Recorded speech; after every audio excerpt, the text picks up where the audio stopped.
Hello everyone. So you're seeing footage of me traveling, going to Best Buy so I can pick up a new memory card since I'm filling up kind of quick. And anyway, this recording though of my voice is happening inside my room way after that scenario, but I thought this scenario would be a nice backdrop.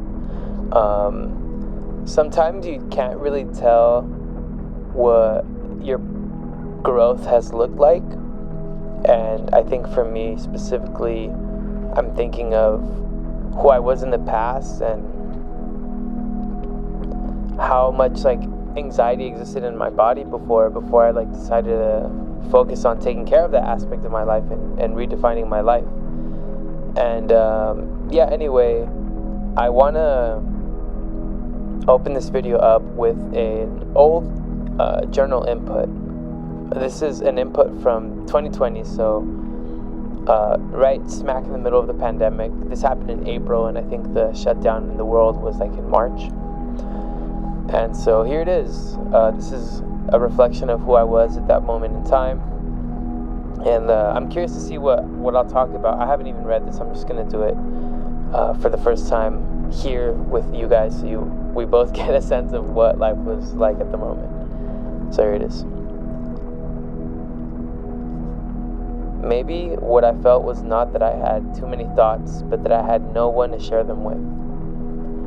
Even though many people had been welcoming, I wondered if talking about my feelings would change anything. I saved my best conversations for people I wanted to be special. Carried them like spare change in case anyone asked, but seemingly my mind was troubled with drugs. Where the desire to be happy was, lied an eighth. Maybe sharing drugs was how one could communicate or build a bridge or some shit, but I've been fucked up. Tell me something new. Save my fucked up mind. Get high for a different reason. Just stay high. The other day, my pacing mind told my true self that sobriety was something I desired.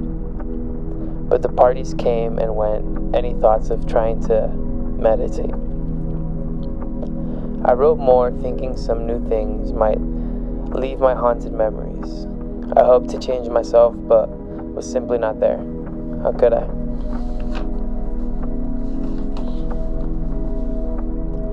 Funny thoughts came and went. Drugged at 5 a.m. again.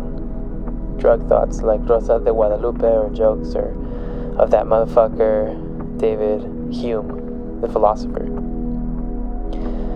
Made my personality a puzzle in case they got too close. Made a maze so only those who care wouldn't mind being lost with me in it. I wish I cried like I wish I believed in God or something like that.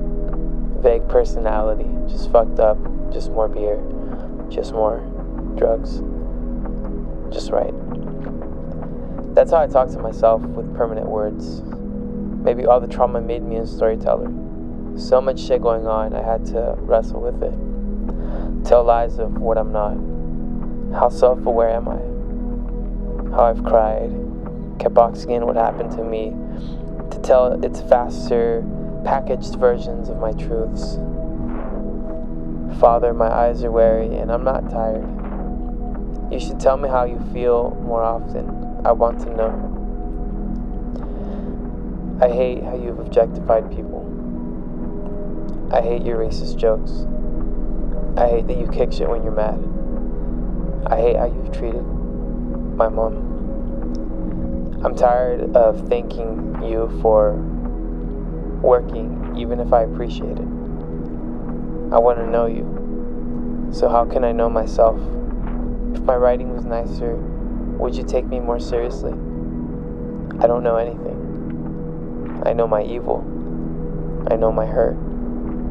I know the stories I have felt. I know I am weak.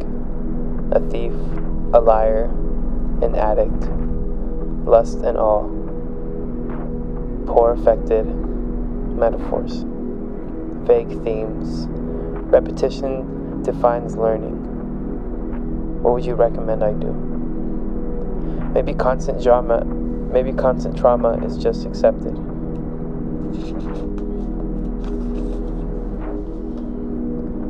Poems like bookmarks of where I'm at.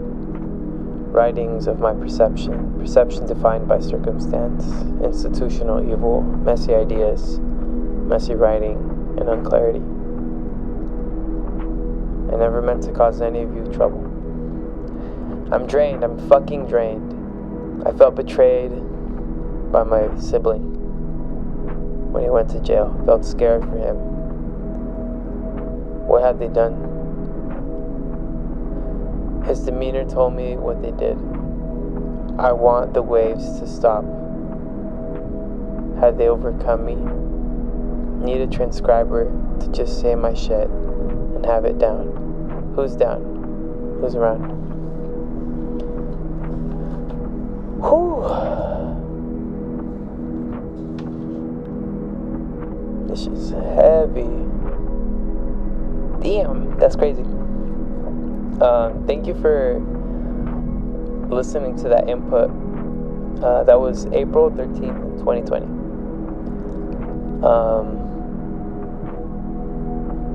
Yeah, I mean, clearly at that moment in time, I was like coping with life in a very different way. And I also want to just clarify that I'm sober now. I did it. And I was thinking about this for a while. I feel really proud that I can look back to this moment and feel like that version of Santyi, being where he was at, was able to accomplish what he wanted to accomplish, at least in my own body. And not even that, just in the way I operate now, it's something that I can feel proud about, and even when I get shy about shit or whatever, I still feel like I can do it confidently. I can be confidently shy or confidently nervous or whatever. And yeah, it's cool. I don't really feel the weight of those emotions from that moment, just because I'm away from it now. But yeah, I do have appreciation for who I was at that moment. And I remember really well, having a relationship with my brain where I would just feed into that rumination and anxiety and X, Y, and Z. So yeah, good shit. Came up, did that, did that. But this video is actually a conversation that I think ties into this theme. So clearly, in this point in my life, I was experiencing a lot of isolation, and I mean, COVID. We were all, to a degree, isolated in a way none of us had ever felt before. The world had never gone through what we went through, and being away from it now. No, that's not even related to the conversation. But that isolation is that isolation aspect relates to what I'm doing today. So today's video is dedicated to Safariii Camp, a artist collective that highlights the experience of helping artists create a safe space with ideals that many refugee camps host, and many of the people involved are children of refugees and immigrants. So it feels great to have a space that I can relate to with people who also just give a fuck about art. That's fucking sick. They just get together and make art and host dope events, invite really cool DJs. I think they're a voice of the Bay Area that needs to be highlighted, and especially in this moment in time where they were kicked out of their new space that they really were only able to host 2 events in, because from what I understand, the building manager, person who owns it, just didn't believe in them.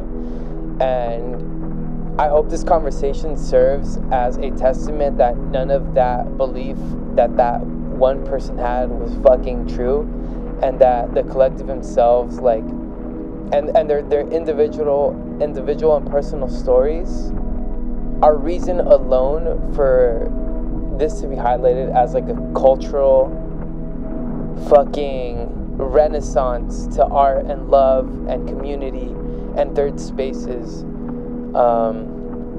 which we'll all get into during the duration of this episode. You'll get to hear from the perspective of each of the members, where they're at, how this space plays a role for their life, and how they're like collectively fighting fucking back. So that's fucking sick, and that's very in line with how I want to highlight culture here in the Bay Area.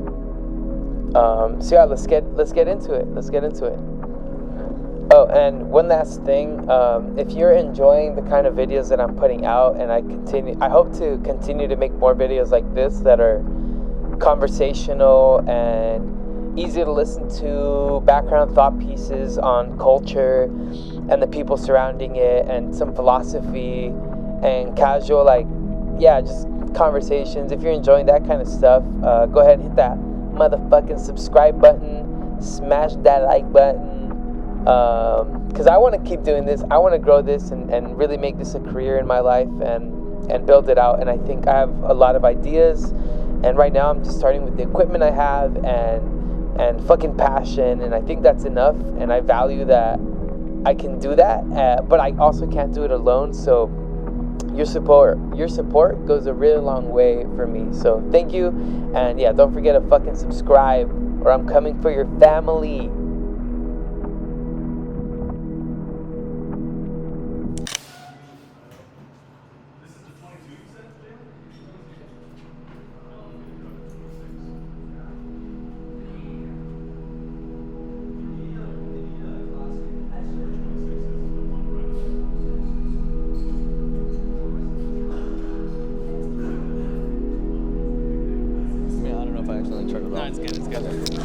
All right, welcome. Sick. Thank you for having me. Yeah, my name is Adeeb and I was able to start safari camp with my friends. Yeah. I just pulled you right in from people moving. Yeah. And stuff. I feel bad that I'm here, but we'll do this because we got to tell a story. Yeah. So I guess let's start there. Let's like walk us through this like current situation and where you're at today. The current situation, or how we got here. What do you think? Let's start with today. And then we'll jump into other stuff. Yeah. Okay, yeah. Today I had work for the whole day, and everybody else had work for the whole day, and now we're here packing up.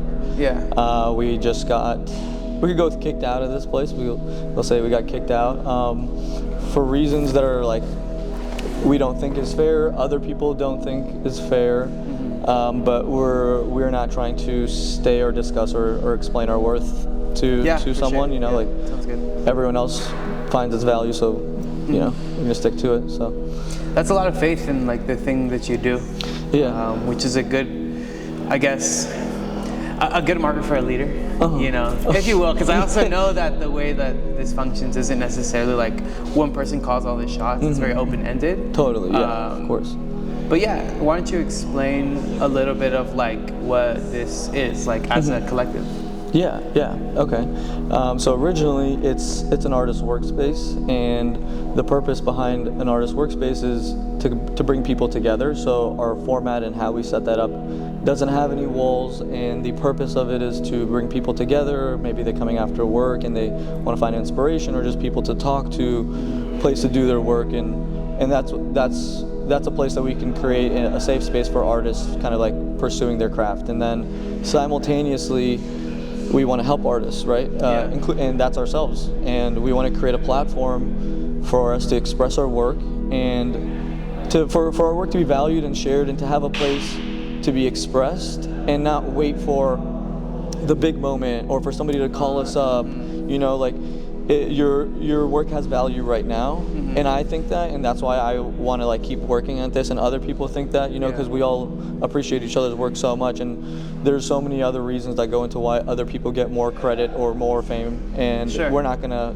you know, wait for that. We still want to celebrate it, and that's like an approach that I can appreciate. I think as someone who's like very new to like how things are functioning here. I'm also like a big believer that like just work with the resources you have, and like it's better to fail within like the scope of what you can do and learn from that, instead of like hoping for that big moment, because I used to operate in that way. Like, what do I have to do to get the award? I didn't even know what it looked like, except for like maybe standing on stage with something. Like the actual the pivotal moment when things shift. Like for years I thought it was like an opportunity, you know, or a job. A job at the best, and then, and then and then everything is gonna be okay, and then you could afford everything, and it's gonna happen like overnight. And I think really at its core, it's a very human longing for like safety. Would you agree, or like to like make it, and then it's like I don't have to like work as hard, and I can finally take a break, right? Like, release the weight almost of like the entire structure. So true. You're like, I made it. It's done. I broke out of the matrix. Now I have the money. Now I have the job. I don't have to keep waking up and like struggle, I guess. And I mean, that's one thing also why I gravitate to something like this, because it is really a place for artists to feel safe, to come and create like without the restriction of space, because space in itself can be like considered a luxury, right? Oh yeah. The third space, especially nowadays, there are no third spaces, so it's a luxury now. Why don't you actually define or like how you see like third spaces, because I'm like fascinated with that. I feel like you just said something about people feeling safe, and then also the idea of like, if I finally make it, like I think some people still think that, right? And I think that's so almost like not scary, but like that's like not a very safe place to leave your mind at if you're like aspiring towards something and you're waiting for this like one final moment.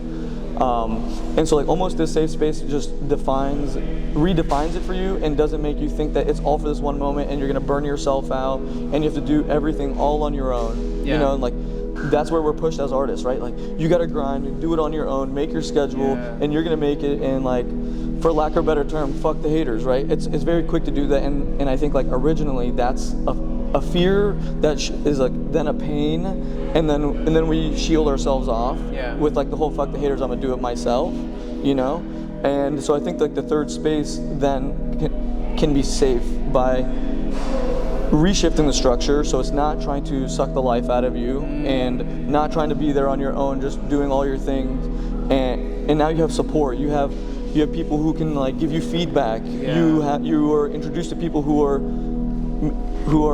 I don't want to say more experienced. People who are more experienced, and maybe you want to learn from them, and then there's so many things that more experienced people can learn from beginners as well, you know, like just like the natural aspect of like playfulness or just curiosity and just looking at it different, you know, like even if you are like if you're experienced, I hope and I think we all aspire to like try to keep that playfulness in us either way. All the time. But that's the value you can get from other people simultaneously.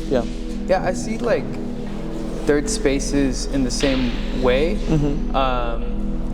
where like the first space is like home, the second work, and then the third being like really the area of play. And it sucks how like during COVID and like now precedented because of COVID, like that the first and second space have been meshed for those who work at home.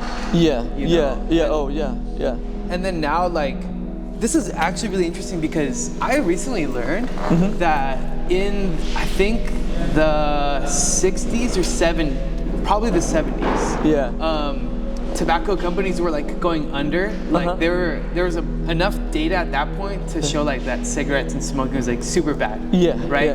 And as a response to that, like tobacco companies, what they did is they did research on like how to best frame their argument, not against that information, but just to reframe like the argument of like basically why they should still exist. And the restructuring of the argument actually led back to them saying like, like cigarette smoking is personal responsibility, right? So what they did is through marketing and advertising created the character of like the cowboy, the smoking, or the classy person. They created these characters to aspire to, which was almost a character who was at that redefining point a character who is like antagonistic and like in some aspect against like the cultural norms. And but so good that you can't question it. Like it's untouchable. Exactly. And so and then cigarettes fell into the category of personal responsibility. And now we're at a stage in the world where like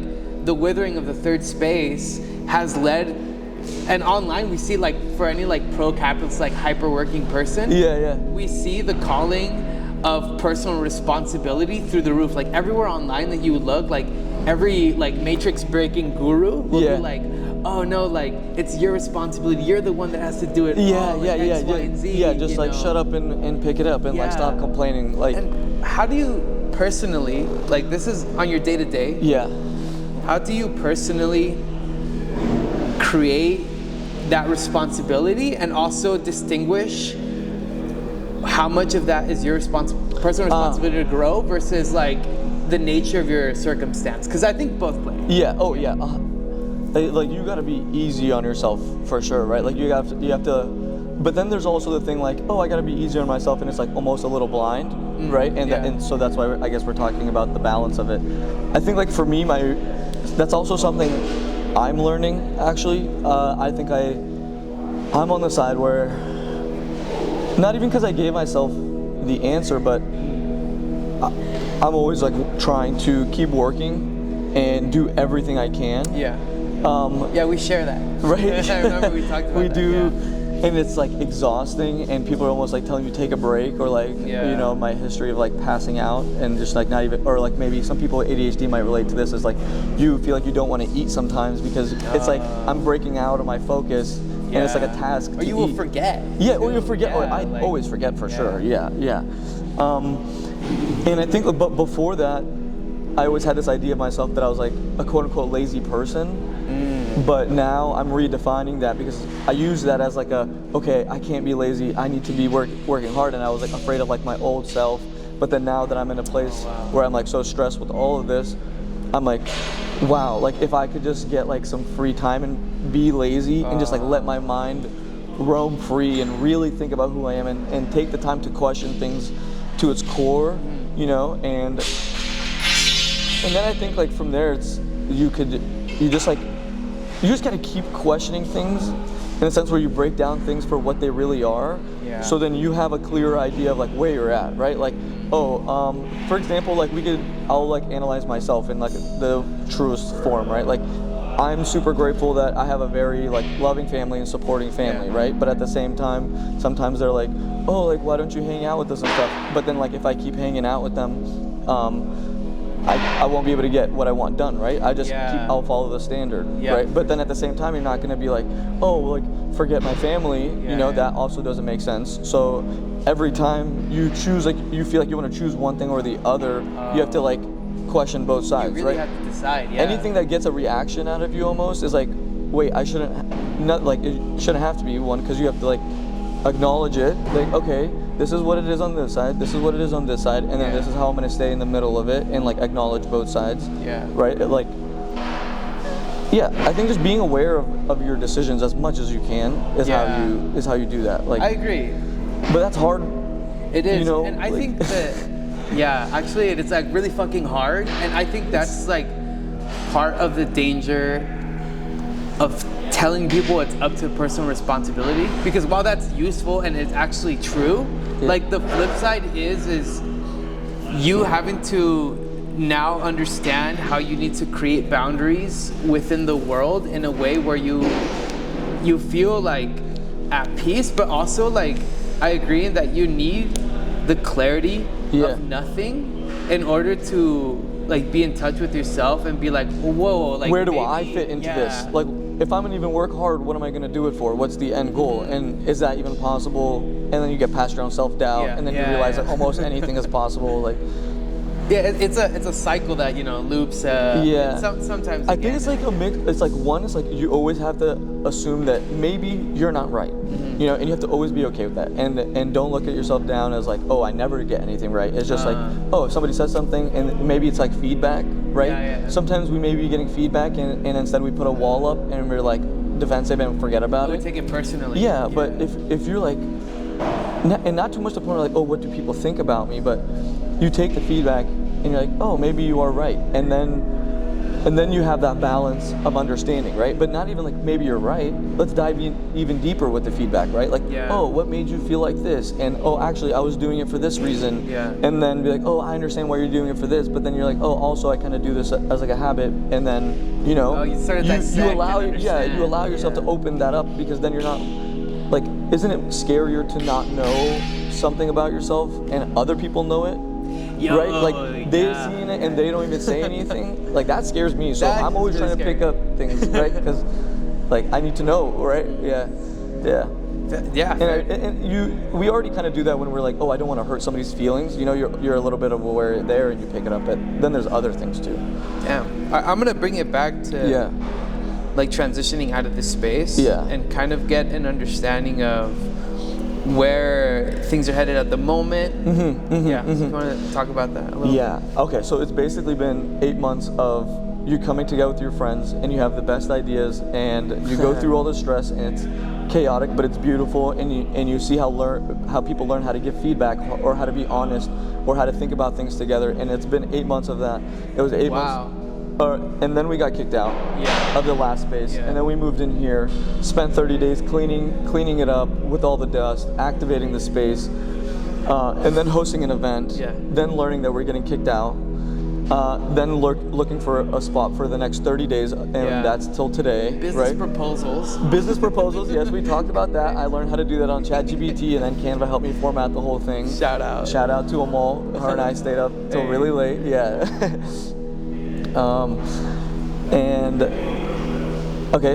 So that brings us till today, right? And so now here's where we're left off, right? So we're like, oh my gosh, we have this beautiful space. We're able to throw these events, and the community loves it, right? And the momentum we've been able to pick up has been so beautiful, and we love it so much, and it's so exciting, and there's so much to talk about. And so now we're at a point where we have to find a place to go, right? And we have these places, and they're definitely more expensive, but it's not unattainable, right? And so our plan now is we have our good friend. That's a great mindset. Oh yeah. To get into things, like because sometimes like something being a little more expensive in the past would be a blocker for me. I can't afford that. But telling yourself like it's attainable at least opens up your mind to be like, oh, like it's a possibility.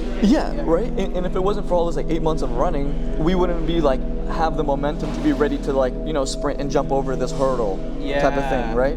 And how we even got to this decision to like, hey, we want to go after this is we lost this spot, right? So we wouldn't even be in a position to like, oh, let's go chase it after more. And then admitting that to yourself instills a whole new confidence in everything else, right? Okay, and then. But then there's like, okay, we don't want to lose a spot and we don't want to lose people's interest, and that was my fear, right? So I was like, okay, like let's get quickly to signing, right? And then everyone else was like, hey, we're going a little too quickly. And then through the beautiful way that this place works and how we talk and set up meetings and really listen to each other,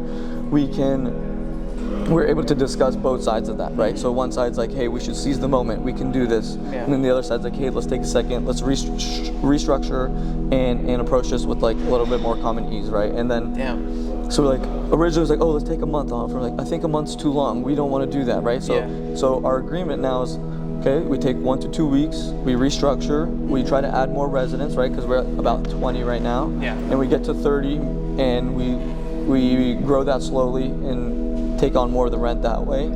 And then we also have a photo backdrop studio that we're going to open up for rent, and we're going to post that on Peerspace. Great income source. So like we have to go through these things, right? And then they need financial information, and we just met with Todd, and he's telling me that he really wants us there, and he's telling the property manager, I hope I'm not jinxing this because we haven't even signed anything. No. Todd and that's had me. A great spirit. Right? Todd did have a great spirit. And he was telling me about how he was a photographer in Berlin and Madrid for fashion magazines and stuff, and that just like popped my curiosity of like I need to go look through his archives, you know, like I need to see what this guy shot, like where are your magazines, like what did you do? So that's cool. That's exciting, and that's a beautiful space, and we're excited to get into that. But looking at his archive and background. And so this is like where we're at right now, right? And we have 2 other spots, also interested in them. And a thing that we have to really consider right now in the context of talking to all these managers and these property owners is the ghost ship fire, right? 2016 art collective. We did like learn more about like what the learning was from that, like what went wrong. Cool. But that is in the minds of these property managers, right? And so when they see an art collective, there's a big front that you have to prove like, hey, we're serious about this. Yeah. We're not here to mess around. We're not gonna like break anything. We're trying to grow this space For sure. genuinely, you know. And that's also been part of the story of getting heard by these people. Yeah. For sure. Damn. So it sounds like there's a lot of momentum and collective conversations happening. Which is big plus. And I would definitely want to give a shout out to our good friend Asan, founder of Good Brother Studios, from Shout Oakland, out. right? And he's the one who was like, why are you guys getting kicked out? This isn't fair. And that's fine. You know, we went through those complications, and what I got from that conversation, I was like, oh my God, this guy believes in us. Like, that's so cool. Like, what an honor. Like, I know how important he is to the community. And shout out to Hassan. He's the one who's letting us use one of his spaces for storage while we take out this 1 to 2 week break. Yeah, like that's a huge help. So that's crazy. The way we've been able to like get connected with everyone already, like with you, with Hassan, and just, I don't know, keep going. Everyone believes in it. Everyone wants it. We know there's space for it, and we're just waiting to get more control over everything that's going on. Shout out, dude. Any final thoughts? Or let's not do final thoughts. Let's just do one piece of advice for an artist who wants to pick up something new. Who wants to pick something new? Okay. Who wants to pick up? I mean, okay, you've obviously heard already, like, don't take yourself too seriously. I think, do this. Make sure you, like, meditate before and go towards it with, like, a calm mind and a lot of curiosity. Because I think often when we approach something at first, it's like, oh my gosh, it's not how I want it to look. And then you, like, use that to, like, learn about all the details that it takes to make something the way you want it to look, right? It's like your first time trying something, maybe you start it and then you get quickly frustrated, like, oh, it's not for me, you know? Like, you want to give it a real chance, and like, how would you enjoy this if you were like in the right mindset, kind of thing, I guess. Yeah, no, that's great advice. Yeah, like sometimes the emotion of frustration can be a block to like continuing in any direction. Or like TikTok makes it look much easier than it really is. For sure, you're getting the final that's product. Probably what's like how people are running into it sometimes the first time. Like, I'm on my 5th hour. It took you 60 seconds. Oh my God, I struggle with that too. Yeah. Well, all right, thank you. Appreciate it. It's been a pleasure. Yeah. Sweet. He never made me rolling. Okay. Yo, what's good? What's your name? TT. TT. Oh yeah, TT. Yeah. How are you doing today amidst this happening? Pretty good considering the weight of it, that we're losing this space, but the way that it's being taken care of kind of just shows that like, oh, we're all taking care of each other, we're gonna figure it out, the train's not gonna stop. Yeah, it sounded like it was a communal effort, you know, and slowing down the pace of finding a new spot, right? Because from what I heard, it was like, it was happening too quickly, and then it was like, wait, like let's meet and figure out like what is best for us moving forward. I mean, it looks like a team effort, you know. It's not like 2 people right here trying to figure it all out. It's like people involved the last 2 days, right? Yeah, I'd say the biggest kind of like, not revelation, but like comforting lesson from the last 2 days is that it's like we lose the space, we kind of assume that, oh, since we don't have the space, people are just going to drop out, but that's not the case at all. Where everyone has bought in, literally by paying rent, and literally by saying, oh no, we'll stick to this, we understand. Like actually being really understanding, like that's kind of been the most comforting thing, like the biggest. All right, we're good, you know. Yeah, and it's always nice to have like that kind of communal, like, hey, like we're in it together kind of thing. Yeah. You know, but I guess like in the scope of like this space, how did you come to learn about the space or get involved or be a part of the creation? Well, it happened really organically. Me and adeeb met at community college, and like we're definitely like share the same interests and kind of always talk and hang out and stuff. And then almost coming up to a year to the date, we decided to throw an event together. I'm a DJ, so it's like, all right, I want to host a music event. I know you have like a great group of friends and like people that you're connected to that would love to come and dance to an event, and I want to host an event where people dance at. So that kind of happened, and like that was March 31st, so a year and a month. Oh wow! And that was the first thing. That was before any Safari kept anything, and like just from that, it kind of organically grew. Like, all right, we know people kind of want a space to hang out. Okay, kind of went into this loft that it was a group of like 8 of us that began. Oh, okay. And you were in Emeryville before, right? Yeah. Yeah. And then from there, met Overcast, hosted their album release party, threw some events ourselves. Yeah. With hosted AG Club's album release party, hosted program.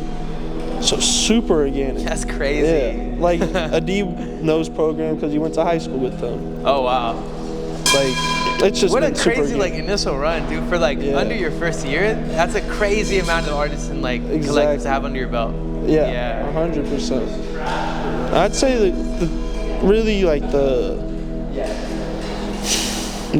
reassuring thing that keeps continuing to come back to us, like whether it's people telling us, whether it's going to see other people's things, and like through the process of throwing our own things, is that like we got something really beautiful here, and really like undefined and pure, and it's in a way that it's untouchable. We're all super protective of it. We all like make sure to acknowledge it, because like this is the thing that gives people a reason to wake up, you know? Yo, for real, yeah. I came around like last week, and I mean, me and Adeeb were talking, and there's just a few people here like working on their art, and I was like, oh, that's crazy, because me and Adeeb were talking about how in this day and age there's like a lack of third spaces where you can kind of just show up and work on whatever you want to do, and there's no like financial like pressure to like buy a drink while you're here, or you know, or whatever. Like this is really like a home away from home environment, and I'm curious, like, was that a byproduct of this happening, or did you go into it with this mindset? Oh, it was 100% the mindset. Oh, okay, for sure. Because like not all of us, but a common story for all of us, we come from conservative families. Like our places at home is not like a place where you can just, I'm gonna sit down and think freely and create. So it always very important, like let's have a space for us, you know, in all of our different little disciplines.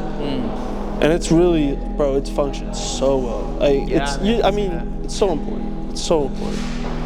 Damn, and so how do you personally handle that family life, coming from a family that is like, sounds like conservative, you know, like? It's an interesting thing. You kind of have to reach a level of maturity where they don't understand. So you kind of, it's like it's very easy to play like, oh, I'm their kid, they should know this, but they haven't. My parents, you know, like both immigrants. Mom came here, she was 23, didn't know the language. My dad, 23. Damn. My dad moved here 7, didn't know the language. Like they're just so, you know, their mindset was, how do I survive? Like we are allowed the luxury to do art. You know, and like I almost gotta like explain it to them to a T, but it's also really forgetting the word, it's a really good thing for myself, because I'm explaining it to myself, like you know, like they're just starting to see now, like oh, you guys are making some sort of money. That's the way they see, you know. It's always like, after anything, how much did you get paid? First question. But they're getting it. They're like it's just they never saw it for themselves, so it's like for good reason. Like my mom had so much other stuff. Like, you know, I can't imagine going to a new place, not being able to hear what people are saying, and then needing to like figure out, and then having a kid on top of that. Yeah, I just wanted to touch on that because, well, I myself am an immigrant, and yeah, like thank you for saying that it's survival, because in many ways it is, and it really is. Like there was so much unlearning in my brain from those first 22 years of my life, coming to the coming to the realization that I could make an income without working a W-2 and as an independent contractor, which was something I never knew. Like my whole life, I just ran off the narrative that like uncles and family told me, which was like, you can't work under the table. And so I did that, you know, for like years of my life. But coming up until this year, I found out like, oh, I can get an ITIN, and then with an ITIN I can create an LLC, and with that I can work on my own and, you know, like function as a business and not need to work for somebody or feel like the danger of working for somebody and getting caught, because that's a crazy thing to figure out. So yeah, first off, thanks for saying that and like just acknowledging that truth, because a lot of it is survival. And I'm glad that you have that capacity in yourself to understand that that's what their reality is, and also like put yourself in the picture and be like, no, well, like this is what I care about, and whether you guys agree with me or not, I'm gonna figure it out. And then like at some point coming around and being like, see, there's money. Like, it's worth it. Yeah, it's exactly. worth it. It's not, and that's, I think a big thing too is like we're trying to create this place is not as a form of escapism. It's a form of like, this is not just like we still are, whatever. It's just, this is our community. This is a place where it's like where everyone in this room meets each other. We're all somehow mutually benefiting off each other. We're not doing it to mutually benefit off each other. Yeah, that makes sense. And that's like the kind of idea we always had in mind. It's like, you know how, like, you know firsthand, it's, America's not an easy place. Dude, yeah. It as much as opportunity, this and that, it keeps you at a certain level, you know, and it doesn't want you to do a lot of things. Yeah, a lot of things. Yeah. So I get it. My parents are from the type, you know, get the safe job, you know, get the, you know, it's just a different time now, and like, it is. Yeah. There's just certain people, you know, like you're gonna do this no matter what, and like that's everyone here, and clearly to do it together is the best. Like that's what life's about, you know. Yeah. All cliche, all bullshit aside, like it's not fun being by yourself. It's not fun being lonely. As fun as just fucking having fun with your friends and like on some pure like love type shit. Yeah, it really is that. Yeah, like, that's cool. Yeah. Nothing else to do. Good shit. All right, well, thanks for your time. Bro, Keith. thank you. Appreciate Fuck it. Hell yeah. What's good? What's good, man? Why don't you go ahead and introduce yourself? I'm Saihaj. I'm a musician, producer, artist at Safari Camp, digital archivist, all these things. Fuck yeah. Yeah, I had this, I'll keep this because I don't care, but I had this, my sister had a sweater that I really liked that I wore. And I was like, oh, there's no way she's gonna find out, you know. And then there's pictures of me that went online, like ripping a bong with the sweater. She's like, oh, that's where my sweater went. After they went up, and I was like, ah. If it happens, it happens. Yeah. You know? We all grew up on that. Yeah. Like, sometimes I wonder why my sisters, or I'm not on their close friends story. Yeah. How are they younger? Are they older? 20, yeah. Okay, younger. Yeah. I'm 26. What about you? I'm 26 too. Yeah. Oh, fuck yeah. Hey, let's go. 97 or 96? 98. Oh, 98. January 1st, 98. Let's go. Oh, December. Hey, so we're like right there. 19. Okay, yeah. That's what's up. So yeah, a little week difference. Like That's crazy. That's what's up.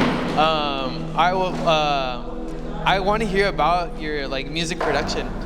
That sounds cool to me. Yeah. Dude, I mean, man, I make all sorts of different types of shit, dude. It just depends on like, my process depends on like the type of song I'm making. If I'm making like a beat, if it's like a hip hop beat or like a drum and bass beat or something, I think like I usually use like Ableton as a process. You know? Oh, sweet. And I feel like it's a very different mentality than when I'm like recording like live instruments, like guitar or like vocals or like drums or something.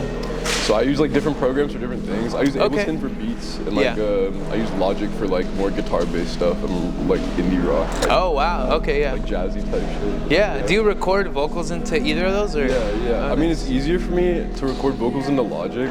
Oh, okay. And I'm just more experienced with that, but with Ableton, it's like, you know, doable too. I mean, like, I just like haven't had as much experience with it. Yeah. In terms of like producing, like I've just been doing music forever. Like I started producing when I was 14, but that's crazy, 14? With the laptop in your room? Just like garage band. That's cool though. But I grew up playing music. Like I started playing violin when I was like 4. Like my mom was hella about music. Whoa, so, like, she was just on me, like Tiger Mom with that shit. Yeah. So I feel. Do you know how to play clarinet? No. Do you wanna? I mean, yeah. Why not? I never thought about it. I have an extra one. Like it's brand new. I'll give it to you. Oh, shit. Yeah, I've been trying to get rid of it for a while. When I was a kid, I wanted to play saxophone. Oh, but nice. My parents were like, nah. So I grew up playing violin, piano, guitar. Okay. Picked up guitar when I was like 14. Oh, cool. Damn. Bass, you know, production, all sorts of shit. Yeah, harmonium. It's like an instrument in like Pakistan, India, Afghanistan. Whoa. It's like a pump organ. It's like. Okay. I think I've seen some people use it. Cause my buddy like is a big believer in like Krishna. And like they sing with I don't know if it's that one. It kind of looks like a little wood block or something. Yeah, and you like press it. Yeah. It's like an accordion type of sound. Yeah, it's prettier than exactly. an accordion, honestly. But my family has one at their house, so. Okay.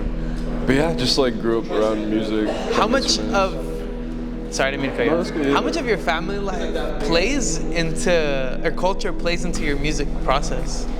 It depends, honestly. I think not all the time. I think like it's relative. I mean, whether it's like I think in a sort of like in a more subtle way. I think always, because I think your context always informs your work as an artist. For sure. But I think there's like art that I create that's overtly referencing it. Like if I'm sampling like, you know, vinyl from these regions, you know, if I have a concept that I'm working on that's like, sampling or like interpolating melodies or like, you know, themes from like those types of music. That's crazy. Yeah. I think that most types of music I make is like I'm trying to create music that kind of like transcends an identity. Yeah. It's just like, to me, something that's beautiful. I have synesthesia, so it's like when I like hear music, I like see colors. Beautiful. Or like taste some songs. Like some songs will like taste sweet or like sound. So I think for me, it's like I'm trying to express like that vision. So it's like kind of like a painting, you know. How much of that vision is informed by your synesthesia? A lot, honestly. I think it's hard for me not to experience it. I think like whether it's like the textures or the colors, or just like the I guess like the pitch, you know, the key, you know, the way things sound. I think I have like a visual for it inherently. Like it just triggers it, like a certain like shape or like color, especially if I'm listening in. So I have like certain colors that I prefer a lot. I like interesting. reds, I like blues. Yeah, what sounds, if I don't know how it really works. I'm assuming it's like pattern based, maybe? Kinda. I mean, it's hard to describe. Like if I asked what sounds trigger the color red, would you know or not really? Like it depends. Depends, but I think there's certain like style, like, you know, rocksteady music, like 60s, like kind of Jamaican reggae. Yeah. A lot of those songs trigger kind of a red color to me, especially like the reggae organ, like an old school like reggae organ. I think that'll trigger a lot of red for me. I think part of it is like also our mind's references, because like I think a lot of jazzy type of reverberated guitar sounds blue to me, but a lot of that is like, you know, Miles Davis, you know. I like, love Miles Davis. There's like a lot of these references to that color blue. Do you know like, Bill Evans? Yeah. You know Peace Peace? I do. Dude, that song is a banger. Damn, I gotta tell you. Yeah. It's on the slower end of shit. But yeah, I love that shit. I mean, I make a lot of like ballady, jazzy type influence shit. Whoa, so, that's cool. Yeah. But I think that color is very common in that, like, I guess sort of realm of sound. But I think like purples are also a color I like a lot, like sort of like the color of like the Bay Area sunset. It's a lot of music to me. But then there's some colors I don't like, or some textures I don't like. But it definitely informs a lot of the guitar shit I make, and especially like for what I visualize as like album art or like single art. Oh, cool. It like corresponds to like, that's like what the song looks like basically in my ear. So have you ever been in a scenario where somebody gives you artwork and then you start to like form ideas from it? Like before I've made music? Before you make a song, yeah. Like, say I brought like a Yeah, picture and I'm like, hey, definitely, let's make a song definitely, based off this picture. definitely. Not all the time, but I think if the picture captures enough of a feeling for me, then I'll start to have some sort of music. Because when I'm in moments where I'm able to like perceive something really intensely, or feel something really intensely, Yeah. like there'll be some sort of melody that comes up, you know? If there's like, if this photo captures something to me that like really catches my attention and catches my like sensibilities, I think, there'll be like some melody in the back of my head. Sometimes I'll work to like kind of write it down or record it. Sometimes I'll just let it float away. But sometimes it'll come back. Like a lot of the times I'll notice like a lot of melodies come back, just like, you know, subliminally, you know. So it's Damn, that's crazy. yeah. I don't have that, but I don't know. Like, I almost don't even want to label it because I know it's its own thing. Yeah. But there will be days where I'm like hearing music and it's not around me. It's just there's like a Bluetooth device in my head, and it's just like looping a specific part of a song. It's like in your mind's eye almost. It's hard to describe, but you hear it really vividly. It's like your mind's ear almost. You know? Exactly. Like you have your mind's eye when you visualize things. I feel like I see synesthesia in my mind's eye. Like I don't see the color over you. Like if I'm hearing this song, like I'll have like certain colors, but it's like in my inner vision. It's very frontal in your like attention. But I'm not like seeing it cover my like external vision. I think it's the same with like music that's like kind of, I mean, in your head it's like your inner ear, and then you hear it really vividly, but you don't like necessarily, I don't know, it just occupies a different space. Yeah, I see. Damn. Okay. Well, now that I know you like as an artist a little more, I want to transition into getting a picture. Hold on. Would you mind turning down the speaker a little bit? Thank you. For copyright. Yeah, I want to transition into getting an understanding of how what function this space has for your artistry. Well, I mean, the space, I used it to produce songs in here. I used it to record songs in here. I usually like record a lot of things at home, so I think here's a space that I come to like communalize, to like interact with people, to kind of like exchange ideas. To record things in here, I recorded a video in here the other week. Oh, we had, fuck like, a yeah. setup. That's cool. So I think to like, you know, Oh, I think I saw it with the spotlight. Yeah. Was that you? It was like black and white. Yeah, that was sick. Yeah, I know what you're talking about. Yeah, that's cool. But I think I honestly mostly produce at home, especially if it's like with my whole setup. But I like to produce beats like kind of in a guerrilla style, like wherever I am. So I think I would use that here, wherever I'm in like the loft, or just like post it up somewhere. Like, you know, create something on the spot that was like, you know, I guess it's again like different processes to like creating different types of music. And there's types of music that's more like intentional and like composed and like layered and takes time to create. Yeah. And there's things that are just like you create right there and you don't think about it as much. And I think I used the space to create music that was less like serious and more just like carefree. So I just made a lot of beats that just like captured the moment.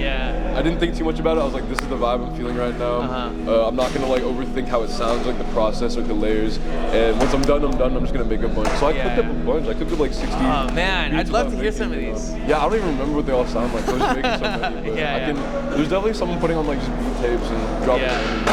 I'm sitting on so much music. It's kind of stupid, honestly. Like, no, it's not. I'm trying to figure out how to like organize it in a way to like set it out, you know? Because I have stuff that's released. I have a bunch of shit that I've released. There's a bunch of shit that I have that's unreleased, and I'm just like, you know, I want to get it off my laptop so I can move to new works with like a clear head. You know? A new stage. Exactly. That's cool, and like maybe something in the future that could be cool for you is like creating a specific release party. You know, around like even if it's beats, like who cares? You know, like let it be for you. I did a release party for my last project, but it was like a small thing at like our last studio, at our first studio. It was like maybe 20 people that came. It was like a project I dropped out income for a while. I'm trying to do more things, create more visuals, you know, create more things that like, I guess, capture my inner vision, capture the vision of the music. Because I do have a visualization of a lot of my songs, even beyond color, but like things that are actual, like, I guess more cinematic, but I don't have like the technique or the knowledge. I feel like this is like inner vision mixed with the music. But I want to like work towards things that like can bridge that so I can like, oh shit. So I can like just bring it into reality so people can experience it, you know? Because I feel like there's times where it feels like esoteric or too like, you know, with music, especially in this day and age, and it's just like kind kind of abstract art, it appeals to me and my sensibilities. But I think for a lot of people it might be too esoteric, and so I think I'm trying to just create shit that people can kind of hold on to a bit more, but still presents my vision. You know? Define esoteric. I think something that is a bit less like of a nature that is a bit more mysterious, of a nature that's a bit like less tapped in with like maybe the sort of mainstream like aspect of things. Something that's also timeless, something that's also like a feeling that is a bit universal, but also something that maybe is a little more elusive. You know? And so I think, especially because like the cover art to a lot of the stuff I make is like, I guess dreams I'll have, or just like my vision for that music. There's not like as much of me in it. It's kind of like you're looking into something that's very abstract, and I think people want to have a balance between reaching to something surreal and something that's familiar that you can hold on to. Like looking at a person playing guitar, it's a very familiar thing, you know? Especially tapping into things that like are not necessarily common or tropey, but things that are like cultural references, like the sort of noir, like that video I guess I was making, like the noir black and white guitar shit references a lot of like, you know, things I that love are how like it turned out. familiar. Exactly. It's very fun. So I think I'm just trying to make it more holistic and not necessarily more approachable, but just like more. Sounds like you're looking for your style. I think I'm still still defining like, refining it. I'm still defining it. I'm still refining it. I think I've already been through a lot of artistic periods. But I think it's always good to question your process, you know? It is. And always good to kind of evolve the sort of like sounds you're using, the palette you're using, and even the sort of artistic thesis that you have, you know? Because as a person you evolve too, and it's important not to get too locked into like, okay, this is my style forever, because then you kind of become stagnant. And I think it's okay to kind of move in a completely different direction as well. Like redefine your framework, you know, and for you, is that a natural process, or is it something that you have to pause in your life and be like, oh, like maybe I want to try this? I think it's pretty natural because I get inspired by so many different things. And I feel like there's so many different styles of things I want to create, and so many different things I want to integrate. But I think I'll always catch myself if I'm like making too much of a similar style of stuff, or too much of stuff that sounds the same, I'll naturally gravitate towards something that's different. Or just like a genre that's different, or just like something that feels new to me, because I think it excites my brain a lot more. Same. Because then otherwise, like I'll be like, damn, this sounds like I've made this so many times. But then also I think it's cool because like within music, like you can reuse some of the same things over and over again. But if you do it in a subtle enough way, or with enough variation, like people can't tell, and it feels like a different song and time. There's like a fine line where you repeat something you've liked, but also do it in a unique way the next time, that I think both of those two combined like are a marker of what your style is, you know, like you do gravitate towards a direction, but it can be very subtle, you know, for there to be that pattern. I agree. I think it's like you have subtle signatures within the work, but you have enough variation where it shows expansiveness and not just like, I guess, redundancy. It's important, because if you're repeating yourself over and over again, it gets boring. And for everyone, for yourself, for like, you know, for any person that's experiencing your work. But I think it's also like a thread of familiarity where it's like, oh, I can tell that this is them. But they're also expanding in different ways where it's like, oh, this is something that sounds familiar to what they've made before, but I can also tell that they're moving in a different direction, you know, or they're expanding, and maybe not in a direction, because I like the trajectory of things where it doesn't feel linear, you know, because I think when you can kind of predict an artistic trajectory, it gets boring. I like it like when you kind of move, like sidestep it, but also have some familiarity, so you're like, oh, this is somewhat familiar, but it moved in a completely different direction than I expected. And even if it didn't appease like my sensibilities as someone who's experiencing it, I think it's on the artist's terms, which is important. You can appreciate from afar like that difference. And I think it's also, you come to appreciate it more, because then you come to appreciate it in the terms that it's a unique work of art, a unique work of expression, and it's also art that takes like sitting with multiple times. Like I think, you know, I try to make music that you have to sit with and listen to a couple times. There's subtlety, you know, there's like layers, and I think on an initial listen it might be like hard to grasp everything, or it might be like, oh,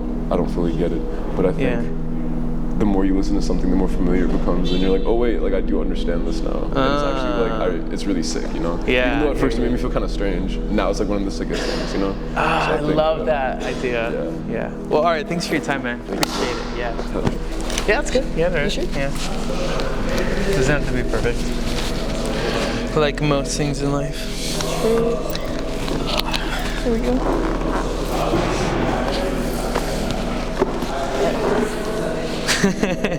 I'm gonna think about this the whole time. Thank you. Why don't you go ahead and introduce yourself? My name is Michelle. I'm a part of Safari Camp, Yep. mostly as a painter. Yeah, I saw you painting here, I think like 2 weeks ago. Really? Yeah, like I came to meet with Adeeb, and I think it was you and somebody else. I might have, I don't know who it was. I don't know who yeah, but was that, maybe it was you, I don't know. But you paint here in the space. I painted more at the last space. Oh, okay. Just because at the time, that was like what I was doing more, I guess, for my art practice and like drawing. But now, since moving here and like towards the end of when we were at the last spot, I was doing a little bit more, I think, photography and Oh, cool. screen printing. Damn, Screen printing, okay. yeah. That's like 2 new things. Yeah, I just like started, Huh. I don't know, like bringing my camera around more, like, and taking more pictures okay. and like having, and then like I did like a little photo shoot over the summer. Oh, fun. Oh, Yeah, because we shit. had like the backdrop. It was nice with one of my homies. Here or is it the other place? The last spot. Oh, damn. Okay, so you've been with Safari for a while. Yeah, no, since the beginning. Oh, since the beginning? Yes, Oh, shit. yes. Were you a part of like how it came together? Yeah, kind of. Oh, nice. Because Adeeb, I knew Adeeb from one of my friends from middle school, like his cousin. And yeah, we were really good friends. So I met Adeeb like a long time ago when I was like 12 or 13. Oh, shit. Just like at his cousin's house. Whoa, I know, yeah, super babies. weird. But I was doing like some digital photography and so was he. And then we were just like low-key keeping in contact over the years. And like I bought a print from him when he like made some prints in like 2021. That's cool. And then he posted on his story and he was like, and this was at the time I was looking for my own workspace because I was like kind of bouncing around where I was living. I didn't have my own spot yet. Oh, okay. And I was like, I need to work with my hands a little bit. I need a space. And he posted on his story and he's like, is anybody interested in forming an artist collective like workspace? Yeah, and I was like, dude, what the heck? Like that's like the craziest sign ever, coincidence. And so I was like, hell yes, I'm so down. And then we just like had a Google Meet and then Oh, nice. hosted the first couple shows at Tamarack. Something I've been thinking about, kind of unrelated, but still in the area. I've been thinking a lot about how much like tech informs our personal relationships and how much of like our contact plays over like in a medium, right? Like an app or whatever. Yeah. Like, and I'm not making like a single moral judgment. Like this is not what this is about at all. But I am intrigued, you know, because I personally think like linguistically there's a language between how each individual like personally uses an application, right? Like some For sure. emojis you think For are funny, sure. like I might For not, sure. you know, like I 100% agree. yeah, or like 100% agree. the memes we use or we interpret what a like means, or you know, like there's layers to it fundamentally, and I like because we kind of both grew up in this space where that was amplified, you know, the older we got. How do you personally judge like the value of a connection online versus in person, like meeting someone in person? And I'm not talking about like romantically, like I just mean like when you connect with the person, like is there a preference for you? Yeah. I mean, I feel like there will never be an instance where I value online connection over like in-person connection. But I do think that obviously like having that channel and being able to still communicate with people so freely online is like so massive. Or like it's right now thinking about it, if we didn't have social media, like our presence of Safari Camp would have been so small, like so different. it would have been so different. It would have been like an extremely different dynamic. Yeah, who knows? Yeah, because right now like that's how we present ourselves to everyone. Right. That's how everybody knows us, is like they're like, oh, I follow you on Instagram or whatever. But I don't know, there's also, I feel like I feel like when everyone was growing up and like in high school, there's like a way that social media is, and the way that you interact, and it's just like everyone's just like doing the same thing. And you post a picture and everyone goes and comments like immediately like all the same things. Like it's just like this is like that. I don't really entertain anymore. Obviously. Oh, why? What changed? Well, I mean, I just feel like in high school or like even before that, not that I was like obsessed with social media, because like I don't think I ever really was like super obsessed with it. But lucky. I mean, like I spent time on it and and I like my shit on it, but and I still like sharing my things, but I don't know. There's some people who just went crazy with it, and it was just like, what are you doing it for? It just felt like a little routine. Yeah. And it's once you just like take everything on social media with like a grain of salt, like it's so much more enjoyable and like. What do you mean a grain of salt? Curious. I'm picking your brain.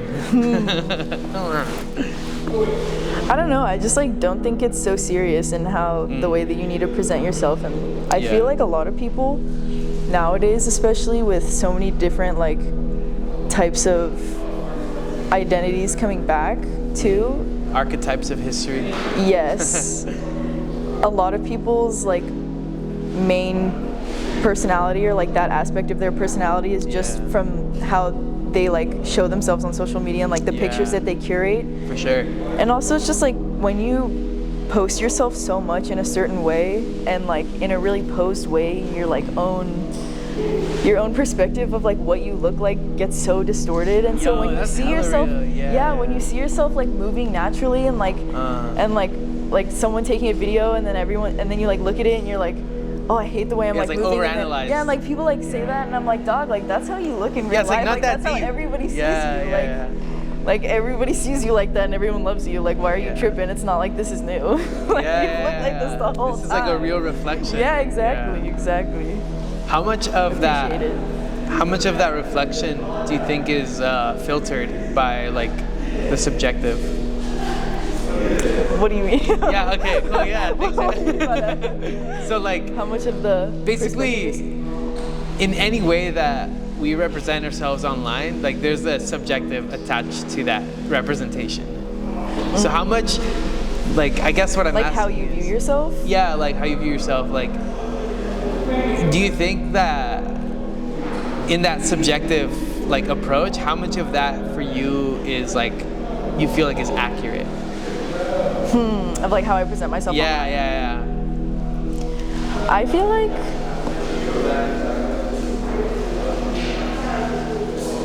I don't know. I would think that it's accurate because I think that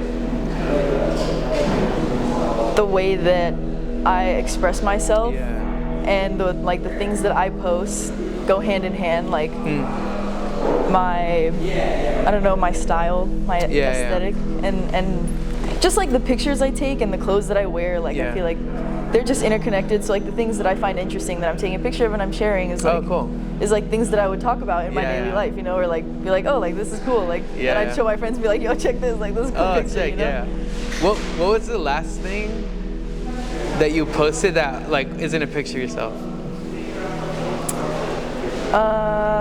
If you don't remember, you can check. I feel like I'll check actually. Yeah.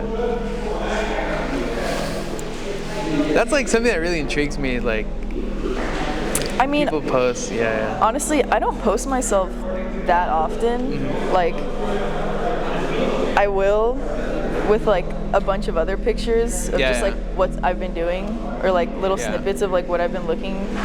Yeah, I guess a reason why I'm like really curious about this, because I feel like my online presence is incredibly inaccurate to my life. Really? Yeah, because some of the things I post, I go into knowing that they're highly curated, and like, because I also like I do video and photo and share whatever.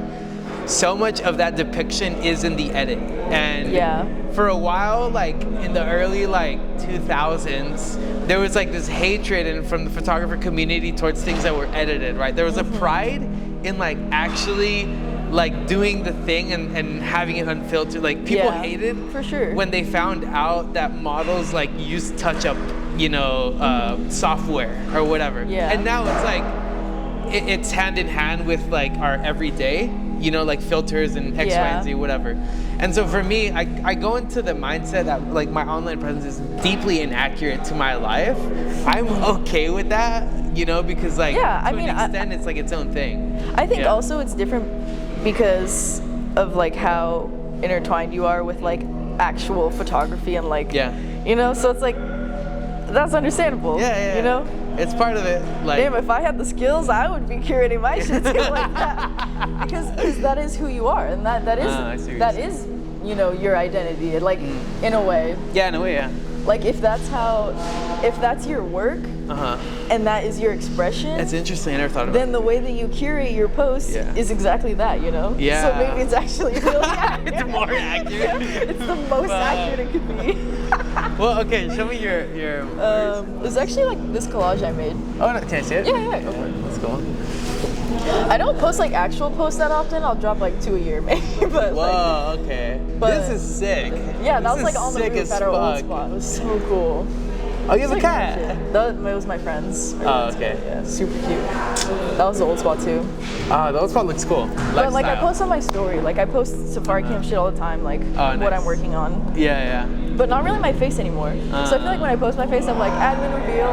like wait, what? Admin reveal, like, the face behind everything, like the mastermind. You feel you have to come out of your shell, like I'm here from hiding, like In case you guys forgot what I look like. Yeah, that's real.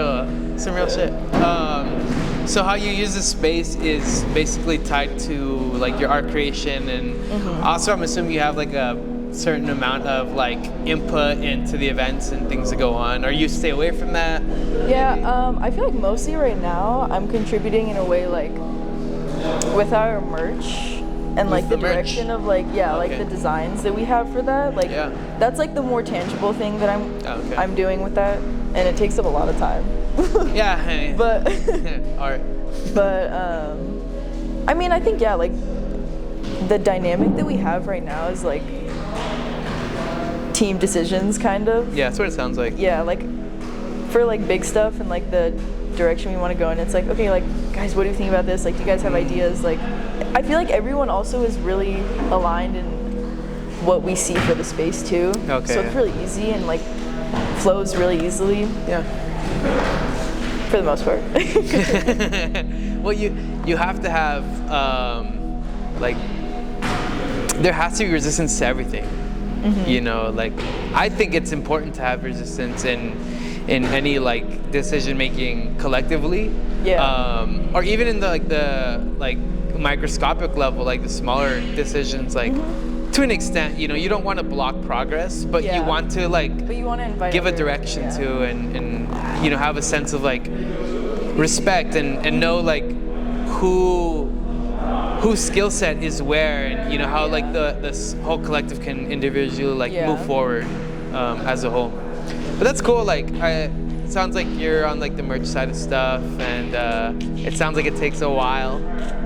I mean, it's like it's just like weird designing things that you're gonna show other people, and it has to be like something that they're gonna like, something that accurately represents what we want to be like showing them. Oh, okay. And so also this is that, not like something that we even fuck with, Yeah. Wait, can I swear on this? Like, I don't care. Yeah, no one gives a fuck. Yeah, okay, fuck. Fuck. Yeah, you're good. I don't really care about YouTube like that deep, But yeah, okay. So I understand that, because when I work with artists, a chunk of my own self I have to put to the side, be like, this isn't me, this is for the better of their vision and all that. So how do you still sprinkle yourself into the stuff, because you make it, Yeah, I think that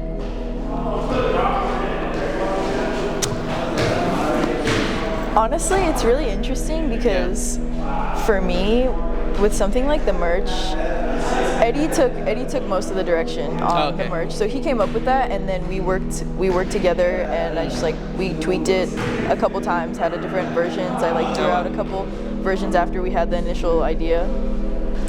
But like honestly, with screen printing, the part that I like more about it is just like the actual process of it and like me doing it. Oh yeah. Oh, so like I could print anything and I'll be having fun because I'm doing it, and I'm like, and I'm tweaking things as I'm doing it, and I'm testing new things. Like it's more about like the actual like action. Yeah. It's more like a meditation. Yes, in a way. exactly. It sounds like that. Yeah. Yes, exactly. Whoa, I actually have been thinking about that, about how it's like really meditative. Yeah, like I like finding out in my life that some things in my day-to-day are procedural, and that's like the benefit to it. Because I was like, recently I was thinking like, why the fuck am I cooking? You know, because like, you know, like if I really wanted to like take the other route, but I mean on some aspect like cooking is really tied to my health, and I take that like abusively seriously. But also, yeah, like I came to understand like in the last 2 weeks that like the way I pour my garbanzo beans into the pan, like that's just fucking fun to me. Dude, you know? Or like chopping shit, when bro. I add the garlic and the new smell comes, I'm like, what? Like it's hella nice. It's good for your brain. It is, yeah. And I hope that more people can see that there's some things in our life that's the only benefit, you know? It's just the fact that it's like a break. I 100% agree with this, and this is why, like, I hate when people tell me like, oh, I could never do that, or like I can never draw that. I could never do art, you know, like it's something you're born with, and I'm like, it's not, first of all. And I feel like I've been talking about this a lot with someone else in the group, actually. Amrita. Yeah. And shout out. Yeah, shout out, my girl. But we were talking about how like stupid art and like bad art is like, it's just like really meditative, and like it doesn't, not everything has to be so deep. I feel like that was like something that blocked me when I was like first starting to paint. I'm gonna be like, okay, what is this painting gonna mean, and like how am I gonna convey that, and how is it gonna be like super complex and like super emotional? Like, I mean, I did paint some stuff for like shits and gigs, whatever, but I feel like I thought that like my work had to be extremely like sensitive, like I don't know, and now I just like do shit for fun. And I feel like that has also pushed me a little bit to get into like more digital types of like art, and kind of like the collage you showed me.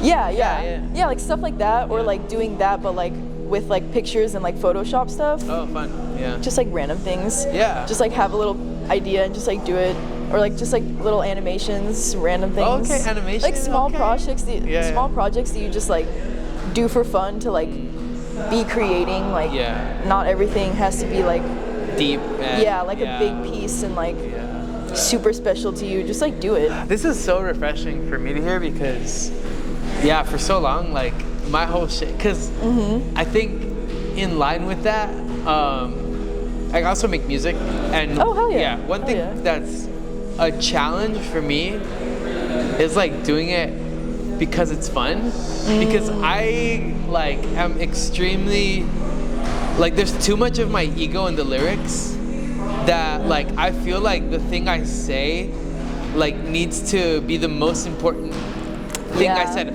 or I have to condense like fucking experiences into one sentence, so that sentence like is resonating, has an emotional hit, and you know, whatever, like there's layers to it if you want them to.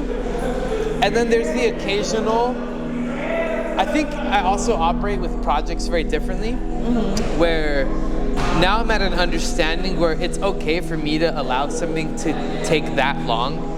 And know that for me it's important, and then give the same value to something that I can do in like 5 minutes, and be like, oh, like this is just as fun, but it's not like that crazy, you know. 100%, 100%. And like That's what it's funny that you say that thing about making music. I don't make music in any way, but like I wish that I could just like make a song and just start talking random shit on it. Like just to like do it, like just for fun, you know? And it's like, I don't know, people are always like, oh, I don't know how to draw or I don't know how to do this. I'm like, if you just like do it a little bit for like random, like even if it's bad, who cares? Yeah, who's looking? Who cares? Yeah. And you're gonna look at me and be like, okay, it's gonna be better next time. Like, I did that and that's cool, like whatever. Yeah, I appreciate that mindset. And last, I'll ask what is a message that you'll give to yourself for, we'll say a year. And a year from now, whoever you are, what would you say to that person? Oh. Honestly, like,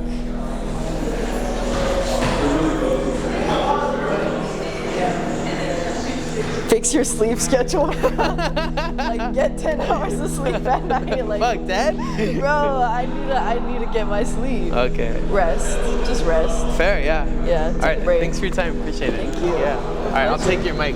Bet. You want to introduce yourself? Okay. Dramatic. Hi, my name is Amal. I am part of Safari Camp. I've been a part of Safari Camp for about like 8 months. Let's go. And yeah. Nice. Yeah. How'd you get involved with Safari? So Adeeb, who you spoke with earlier, he's actually my boyfriend. So we've been dating for a minute, and he would always kind of talk about just, you know, starting a studio workspace and kind of getting into spaces where we feel like we can really connect with people. And so I was really excited when he was like, let's do it. Like, let's just start a studio space. And like, he gathered all his friends, and honestly, like, I've just been supporting along the way. Yeah. Until now. Yeah, that's awesome. Yeah. How did you guys meet? If you don't mind me asking. We met on Tinder. Hey, let's go. Yeah. It worked. There you go. Yeah. Sponsor Tinder. Fuck I'm like, no, yeah. It was during the pandemic. That's crazy. And Oh, it's been a minute then. It's been a minute. Whoa, yeah. It's been, well, we didn't start dating till like a year after. Okay. So we've known each other for a while now, but Tinder really worked. Crazy. Shout it out. I know, right? That's crazy. Or maybe not. I don't know. Maybe now not. There was Yeah. I would say if you were on a dating app, maybe Hinge would be more classy. Okay. I was on Hinge like, I think like a year and a half ago, maybe 2 years now. No, it's 2 years. Whoa. I got off the dating app, so I was like, Oh, that's not congrats, how I want to meet somebody, you know? Oh, Yeah, I thought you went into a relationship. No. Oh, that's why I said congrats, because I was like, No. I've like had flings, but no, like I know that's not how I would want to meet somebody, and I think like when I was on dating apps, it felt very like gamified, you know, and it's just like fun, really. yeah, and like also in the moment, I didn't really know like what I wanted in life, and that's fine. Like there's no, it's just who I was, you know, in the moment, whatever. Yeah, I got off. It's probably it's probably better. I don't know if it's Meeting better. people naturally seems like it's nicer. I like that. Less pressure. There's a story. Yes. I like the story aspect. You know, me and Adeeb just sometimes lie. We're like, I mean, especially to our families. Really? Yeah, 'cause we're not gonna be like we met on a dating app. We're gonna be like, oh, we had mutual friends, and like we just, you know, saw each other one time, and we just. That's cute. Yeah. So I definitely did- sounds better. Yeah. I did do a wedding for a couple that met on Tinder. Really? Yeah, like a while back, We were thinking like obviously, you know, like we want to be together for a long time, and like when we have a wedding, you know, hopefully it all works out. Yeah. We were thinking of doing like our story, like making a crazy story up. You know how they like that's put awesome. a story, Yeah. but then at the end be like, JK, we met on Tinder. Like have people like, what? Like you guys went through that way, like, and then just realize after. Dude, that'd be hella funny. Oh my god. Yeah, the priest who did the other wedding, he said in this in the speech like, oh, you didn't know it's gonna be your last swipe. Yeah, for real though. And I was like, I'm like, we actually really got out of the dating apps, and it worked. You beat the statistics. Dude, especially on Tinder, I'm like, really? Yeah. Like that's like really arguably the worst one, I think. Like I really don't. Damn. Yeah. What's the scale in your head? I always, anytime I talk about this, I'm always like, Tinder's the worst one. Bumble's like, yeah, like I don't know. Hinge, I think, is top. Because Hinge, I feel like you really like get to know the person a little bit because you have the questions and stuff. And, Yeah, like, that's true. I like it, and then they have the little voice messages. Obviously, I haven't been on dating apps in a while, but I do remember that in my time. Yeah, so, yeah. Damn. Well, okay. Well, anyway, that's like a crazy tangent. I'm like, actually, we're This is promoting actually about apps. dating, a dating bit.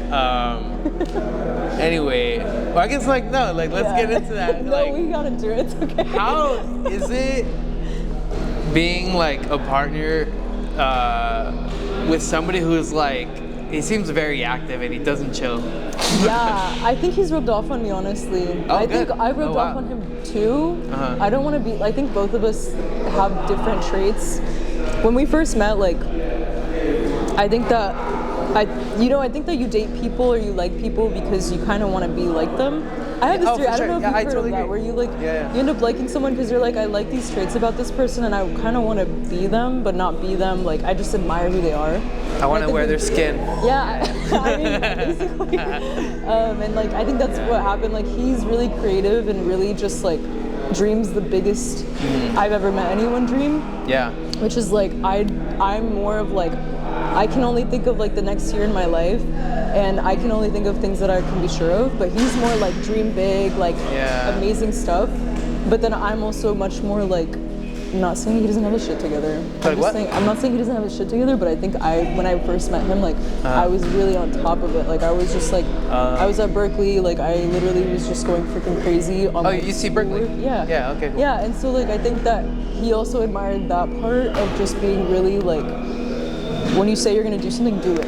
Like, you know, you can dream big, but if you don't have the actual person or that actual trait of doing it, doing something about it, you can't ever really get to those dreams like without putting action into it. So I think that we really complement each other in that way. That's awesome. Yeah. And how does that play out in your own life? Like, how did you come to understand that, like, hey, I need to like actually take these steps and overcoming the fear of taking some of those steps, right?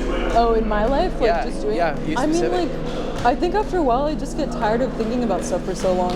Of what? I just get tired of thinking about stuff for so long. Like, sometimes I'm just like, I'm gonna keep thinking about stuff, but like, what am I really doing right now?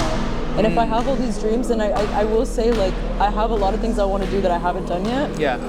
But I think I really try to just like slowly chip away at taking action in different parts of my life. Because there's a lot of things I want to do in my life all now. the time. I don't know if that makes sense. No. But yeah. Makes a lot of sense. Like, you focus on what you can do and focus on the small steps rather than having that judgment on yourself of like, oh, I should have done X. Because I've been in that spiral before where you can ruminate on something for so long and it can be really detrimental. And getting yourself out of that cycle, I think in part of getting out of that cycle is being like in a communal setting. Yeah. You know, yes, I don't know if that's agree. the same for you. No, I 100% agree. I think that it helps you just like, I mean, talking about things more with other people, not just in your own head. I mean, like having friends, being around people who are like motivated in the same ways. Yeah. And also who have the same interests as you, like it really is inspiring. And I think it's helped me like bring other parts of myself out. So I do agree. I do agree being with people really pushes that side out of you. Yeah, wow. Did I drop something? I heard something. Yeah, I was like, am I hallucinating? What day is it? Literally. Yeah, so, okay. Now that you're, walk me through like what this transition of the space has kind of been looking like so far. Yeah, so we can take it back to like when we had our first space, which I don't think we had met you yet, but our first space was in Emeryville, which I don't know if anyone else told you. Yeah. But we had a space in Emeryville. It was beautiful, so cute, amazing. This was when we were only like 8 people. Yeah, that's what he was saying earlier. Yeah. So I don't want to go through the whole story again, but we just started off very small. We got kicked out, and we were like, whatever. Like we had to grow anyway. Yeah. And then we were here, and we were like, this is amazing. This is perfect. Like obviously, we like all this stuff we put up and all the work. Dude, it looked great. Yeah. So sad, but also like whatever. Like I mean, things happen, and I think that this time getting kicked out, I was a little bit more. I was a little bit more stressed, but I think that everyone else was more confident. The first time we got kicked out, I was like, you know what, like we'll find something.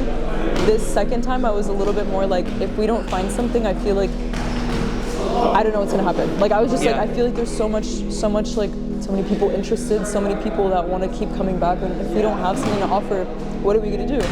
And I feel like everyone's kind of really like seen the love that we've gotten, and like just kind of trust that we're gonna be okay. And I think I really needed that. Like I really needed to hear like we're gonna be okay, and like we're gonna find something, and faith.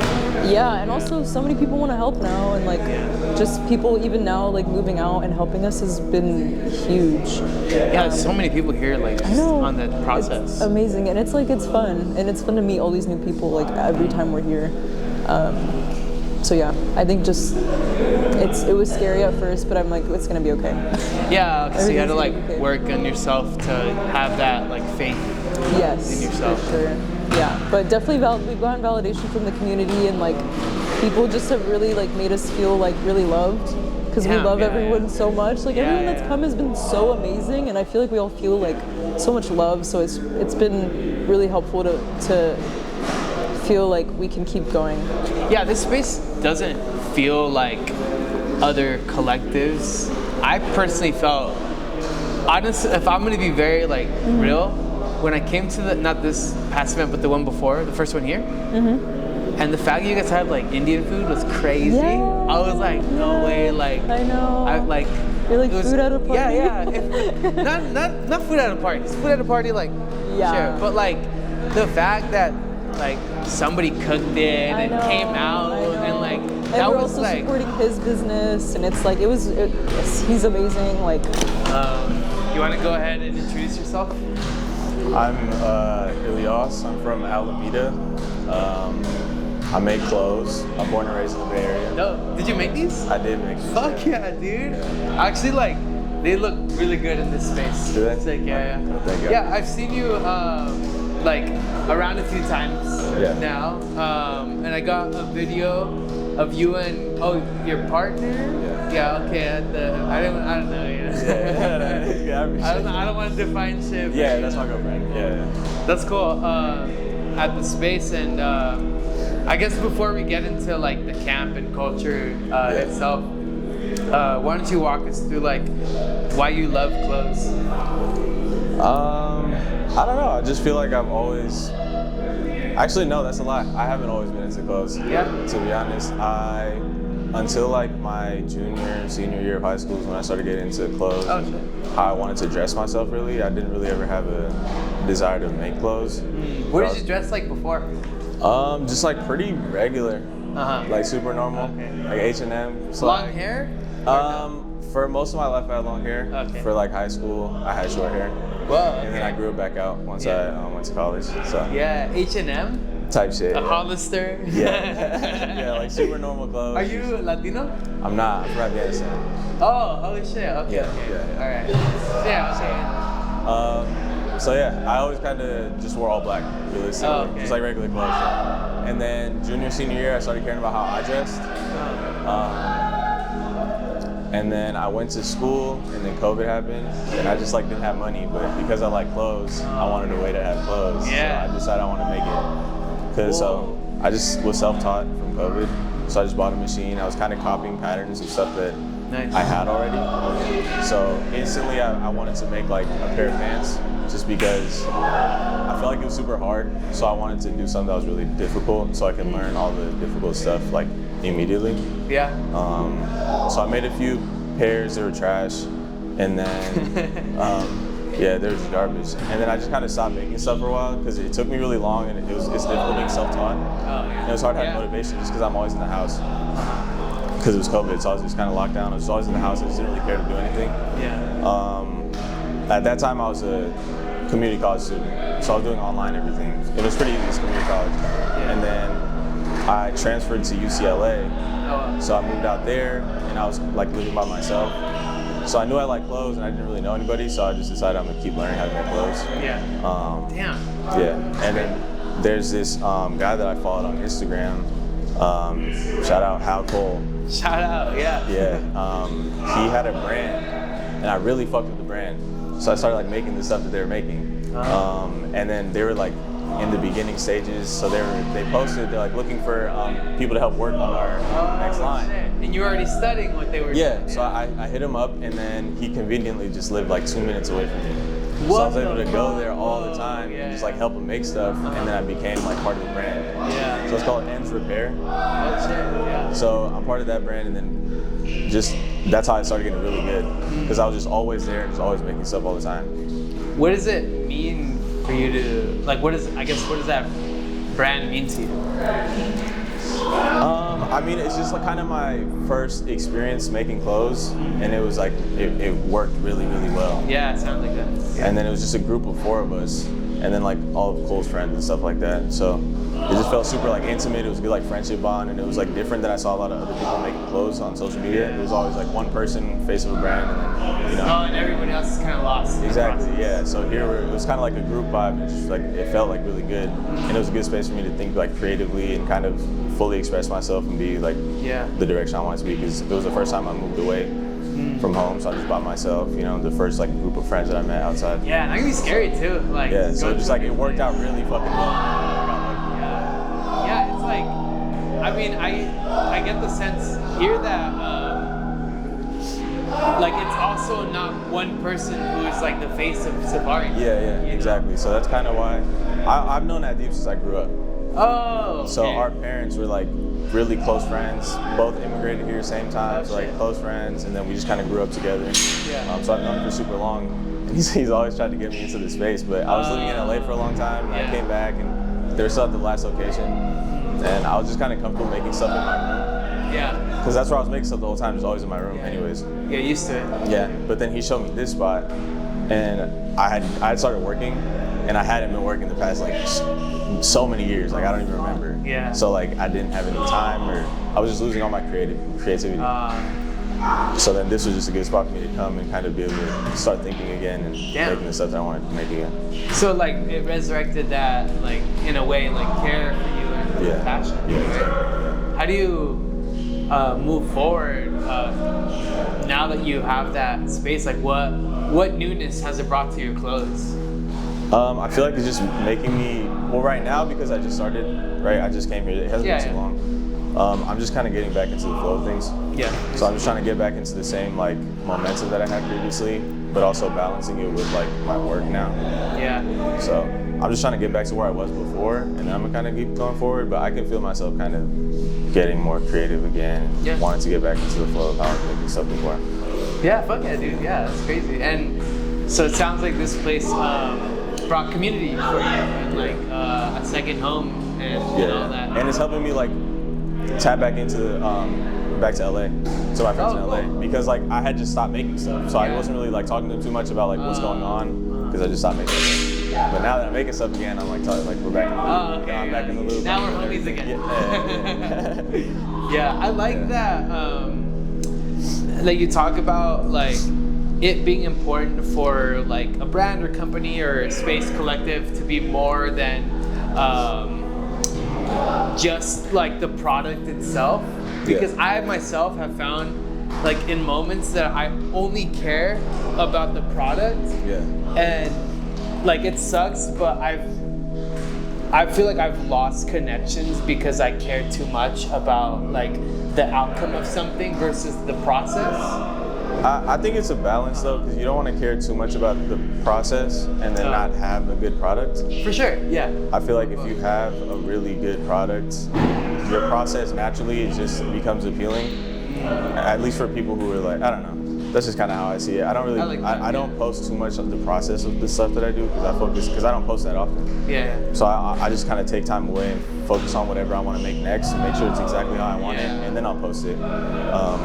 I prefer that also. I feel to an extent too, for a while, I don't really feel any like the pressure anymore, but I felt pressured for a while to like, because you know like the algorithm's like, oh, you have to cover the process, and this and that. It's not even about the covering, it's just I feel better when I'm just like, look what I made, see what it is. I don't know. Because I used to post process also, but then I look back and I was posting like really bad. Like I didn't, the product was bad. to where like I would post the process, but there was no product that I would post afterwards because maybe it was something I didn't like and I just didn't end up posting it, or, you know. But posting the process does help me kind of want to keep posting though. Yeah. I really badly don't post right now. So Yeah. But also like I personally think that's just as valuable to like, because of the way that I see it is from a like almost like a mental health standpoint. Yeah. Like you have to save your energy sometimes, you know, because you know when it's go mode. Yeah. You're like, oh, already we have these videos that we did, you know, like now. But there's also, I think it's just as important to like be okay with like taking your time and like seeing like what direction do I want to take things in, and you know, all that. I don't know if that resonates. No, I feel you. Yeah.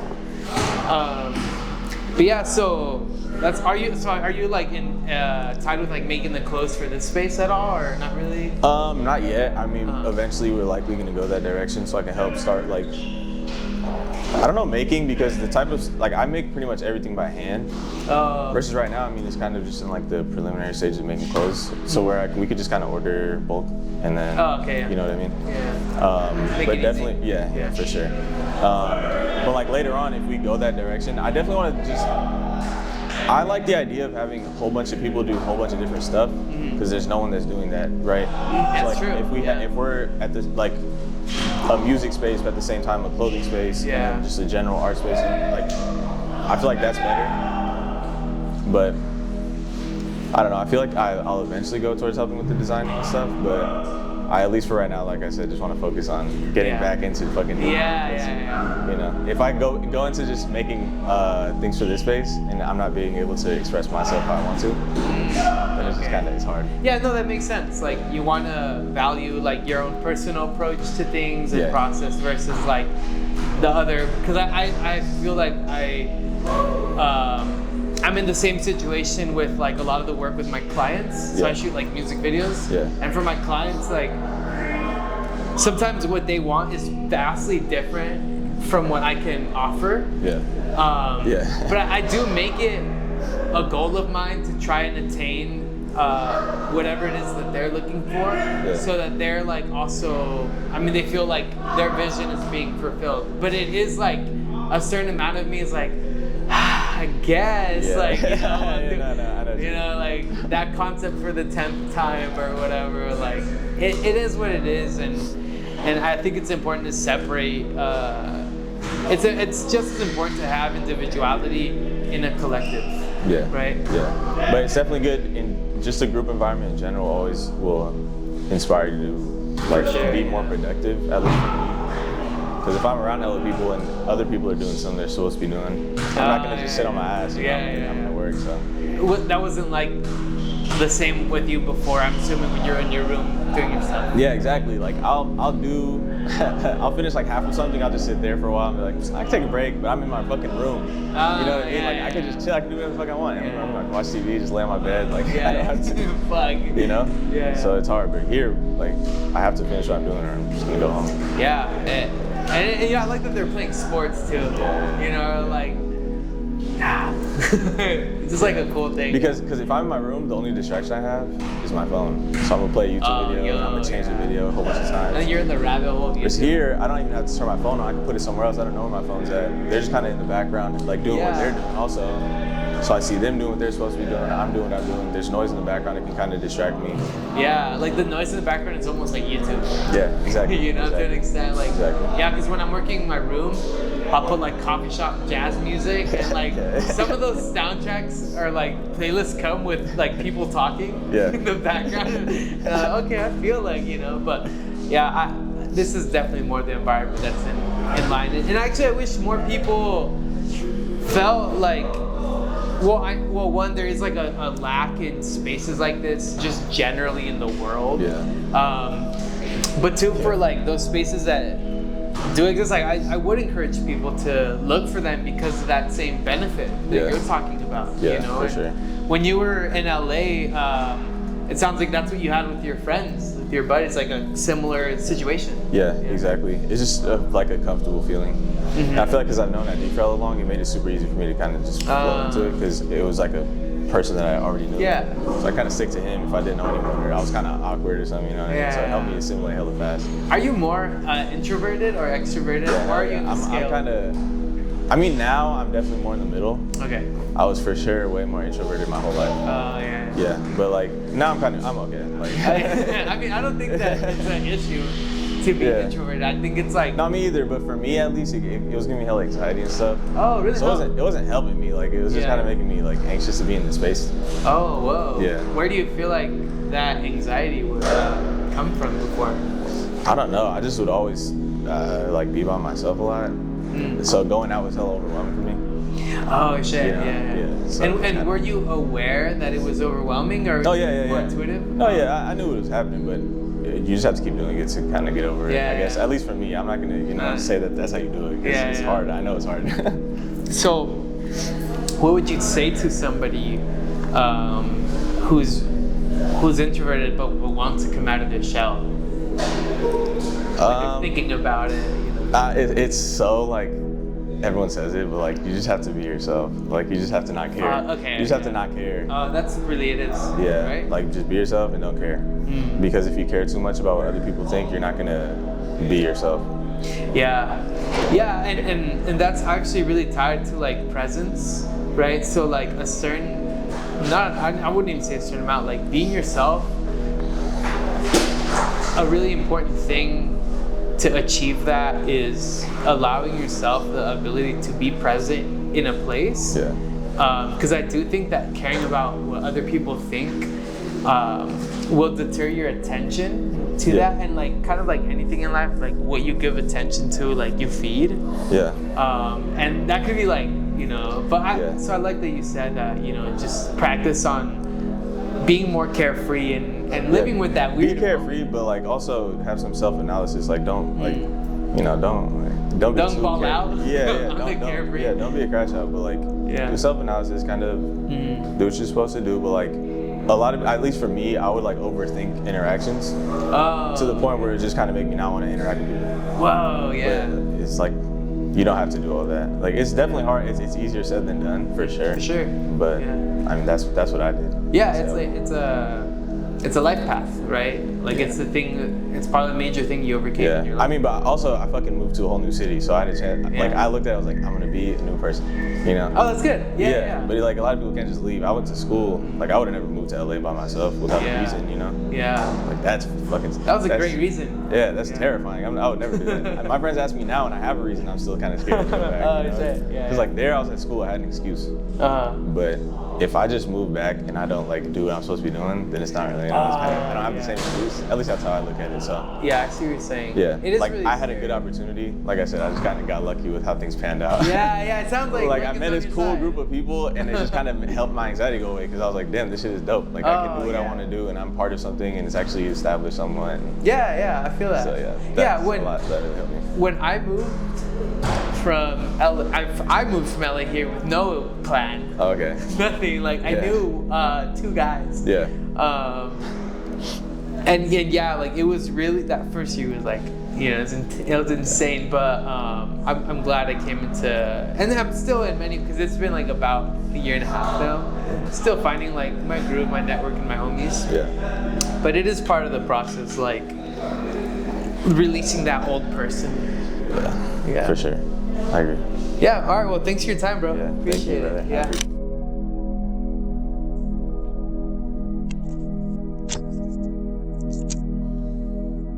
Hello.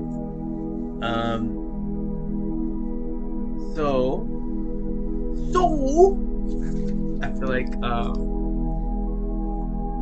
anyway, hi everybody. Today I'm gonna be working on my life. Man, what a fucking YouTube ass intro. Like, look, you can't even see, but I'm making a vision board for the first time in my life at 26 years old, and I wanna change my life and I wanna document it. So thought it would be good to start now. I have a camera and shit. You've seen probably some videos where I use my camera. Hold on.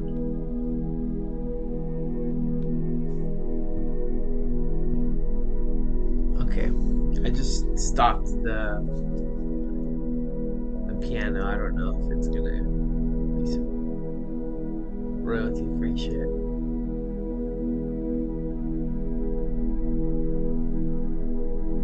Okay, anyway. Yeah, let's get to it.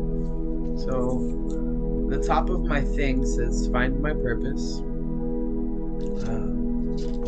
which is something I really want to do. And the white, since it's going to stand out more than the blue, I'm going to use to write something about, I'm going to write a value, and then in blue, underneath it, I'm going to write a few things how I can practice that value. Right, so I guess to start, I have the value of eat with intention.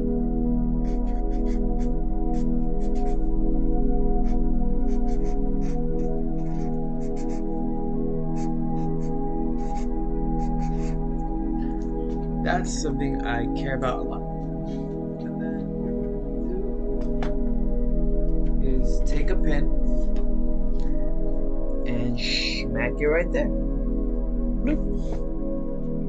Eat with intention. Alright, yeah, and then let's just write some ideas of what that might look like. Yeah, like maybe that big.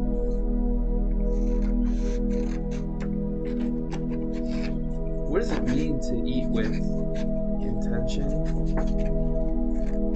Well, from my personal experience, eating with intention is about, I mean, the obvious is health, but I think beyond health, eating with intention should include things that you enjoy. Like, for example, me, I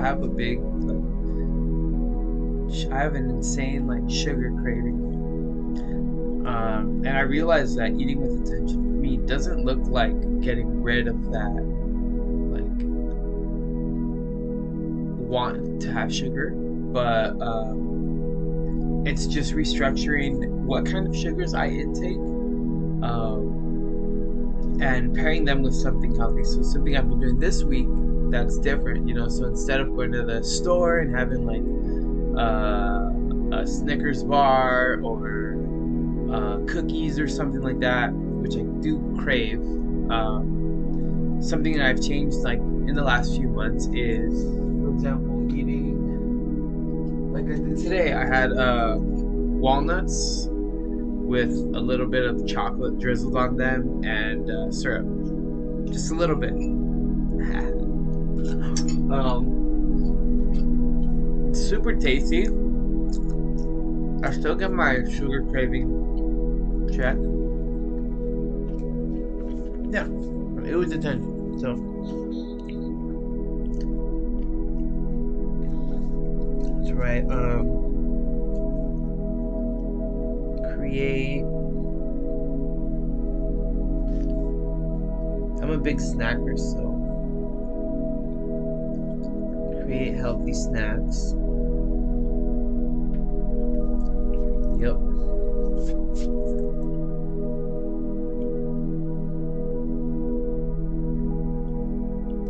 What's another one?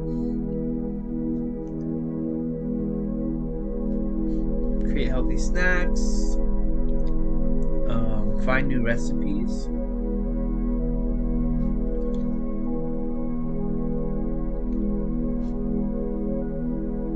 And recently that's been something I've been trying out. It's been helping me a lot with how I feel.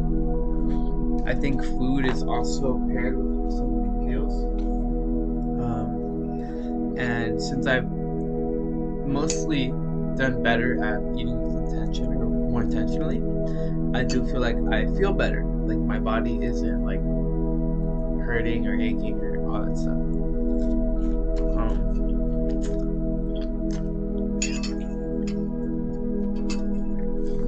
No bloating, all that shit. Create healthy snacks, find new recipes.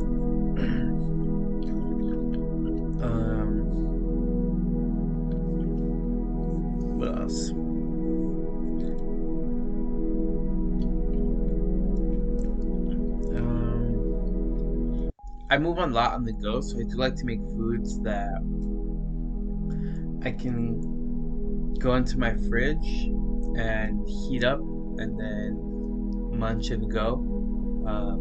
So not having to every time create a new meal. That takes a long time, so that's another value of mine. Find new recipes, but also set time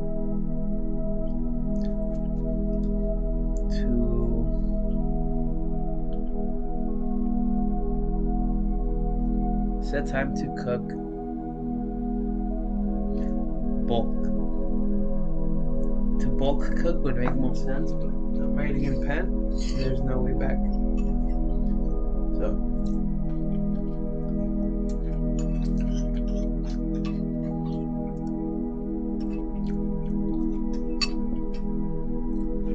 Delicious. Okay.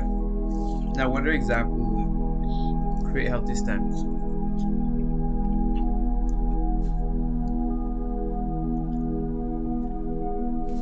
Walnuts with Greek yogurt and chocolate, celery, and peanut butter. Banger. I almost wrote banger. Celery, peanut butter. What else?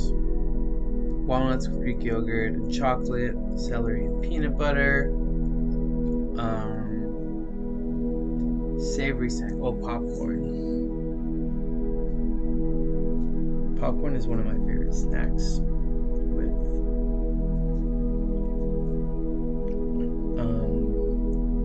seasoning.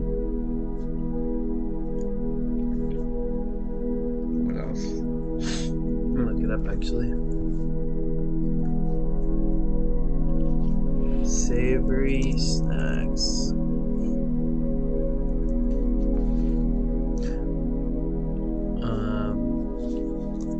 Home recipe. Now, I'm not gonna try to make like something hella complex for no reason.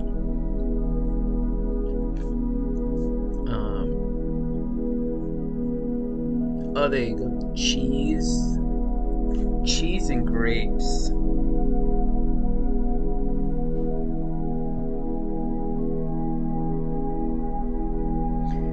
And cheese, I'm gonna just try to eat feta cheese. Since I think it's the healthiest, I'm not sure about that actually, but I think it's the healthiest. Deviled eggs are like pretty much a meal, in my opinion. What else? That's a pretty good start. I might come up on some more stuff, but I think that's like good enough to start. I'm gonna ask my friend Viviana to see if she can recommend me any.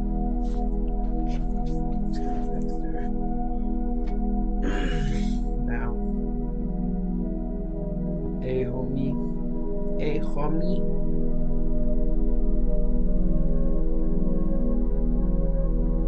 Viviana.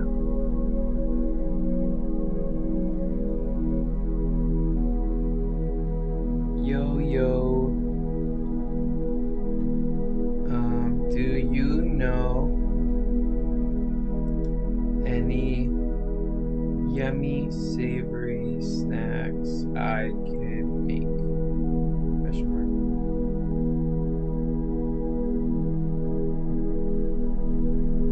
mark. Right now, all I got is cheese and grapes in my snack book.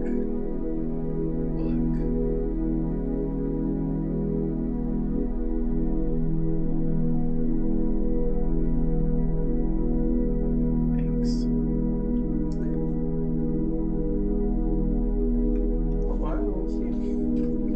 pretty good. It's a pretty good place to start.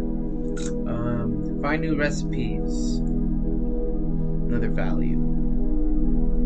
So I have to set time apart to do this. Sundays are pretty good. I can aim for Sundays. I have to do grocery shopping too.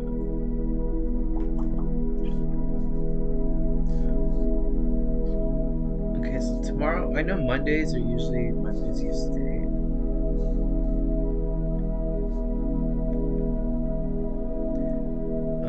Let's see. Find new recipes. So I'm just gonna say on Sundays.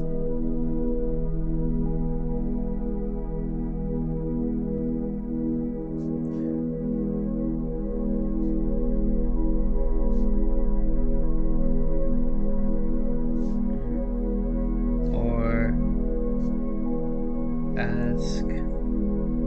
ask healthy friends.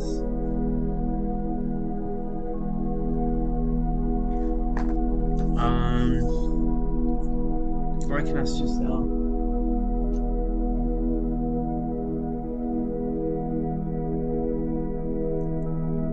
She knows her name.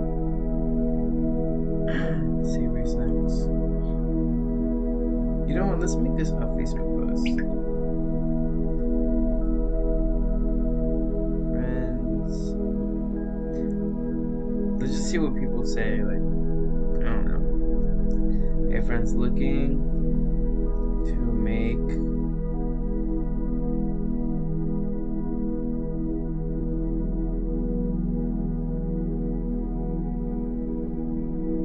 here's my dilemma. I love snacking.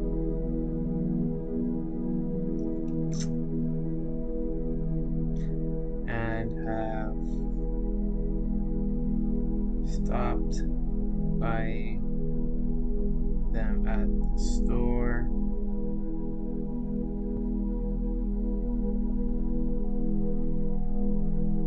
I love snacking and am looking to make healthy snacks at home. Ideally, all natural ingredients.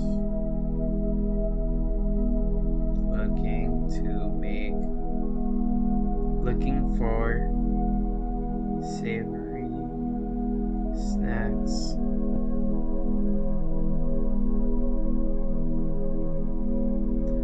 Sends peas and help. Laughing emoji. What you can post with AI?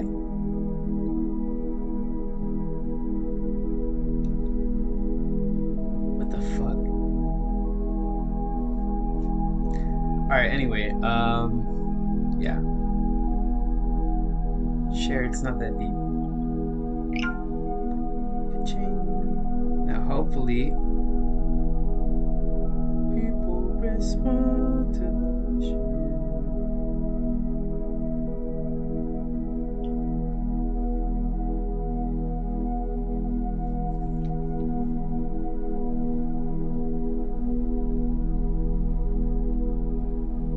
Distracted.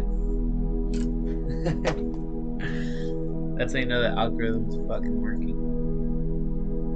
Sunday service, what? Sunday recipe, ask healthy friends.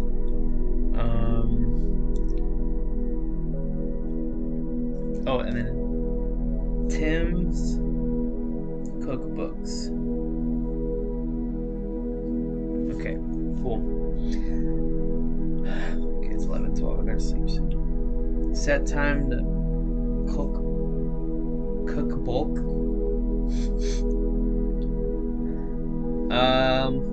I could do that.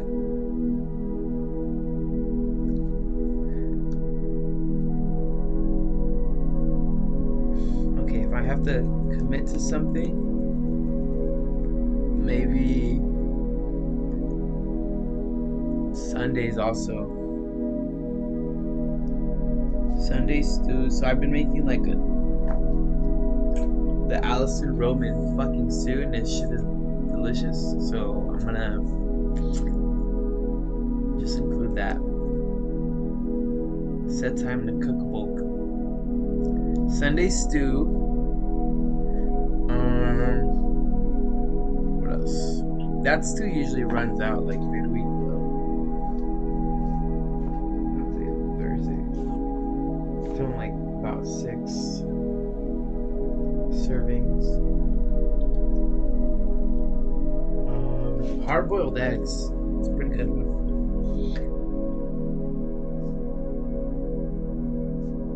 And they last in the fridge for a while. What else?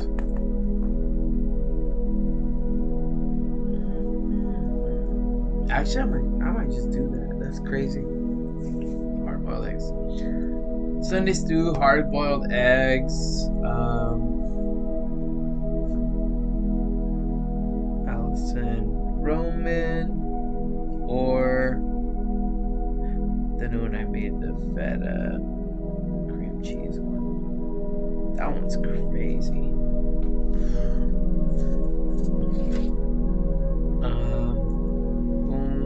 Hard-boiled eggs. I have to find new recipes.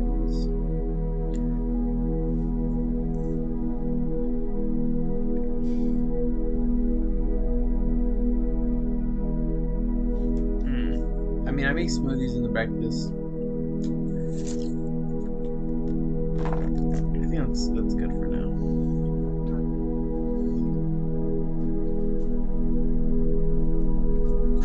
Alright, eat with intention.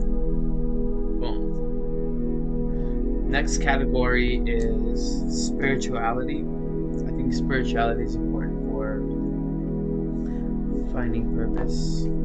Just put find more recipes real quick just to fucking remind myself. So the thing is, I'm a deep narcissist, so I'm gonna put this right next to my mirror, and then a little sticky note on the mirror that just like points to the board, so that when I look at myself, I also look at the board and remind myself, like, oh yeah, like these are my values, like this is things that I yeah, let's make the next category spirituality.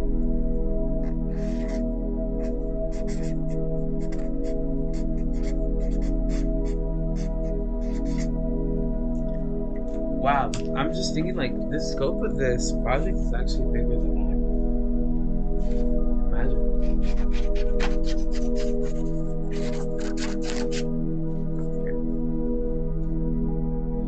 I'm gonna put this up so we have more.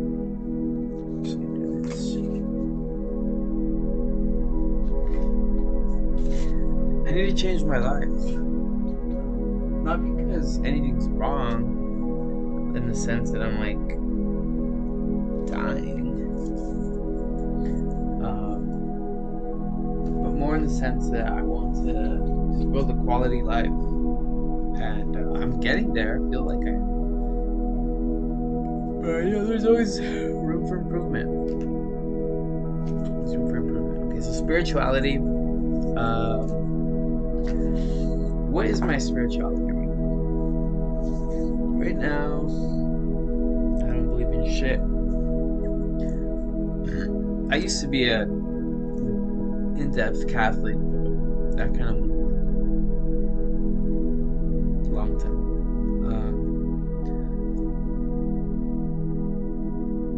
Oh, you know what? Gratitude. Practice gratitude.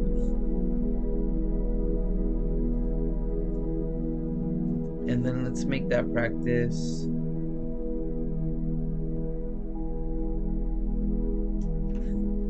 I have trouble like assigning things to days, because I always feel like every day is really different for me. If you know, I think whatever, but because I'm undocumented and have to constantly figure out my income and operate as a like independent contractor, like freelance work, my days can have so much variation. It's a challenge for me to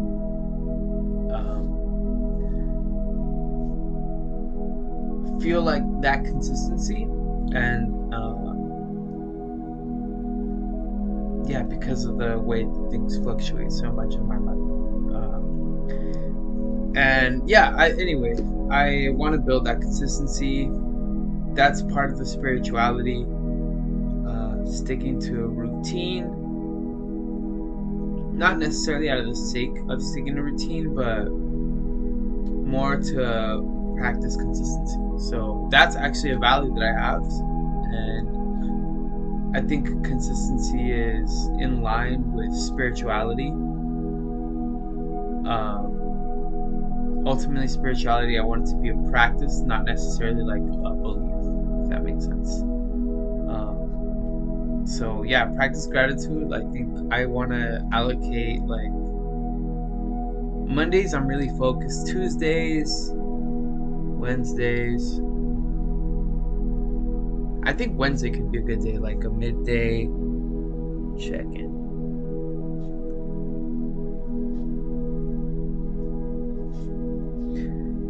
Okay, and then in addition to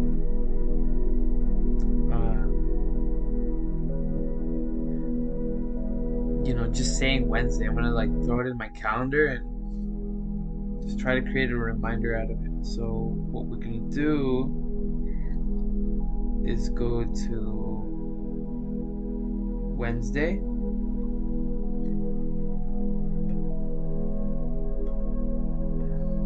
and yeah, I want to tackle this in the morning.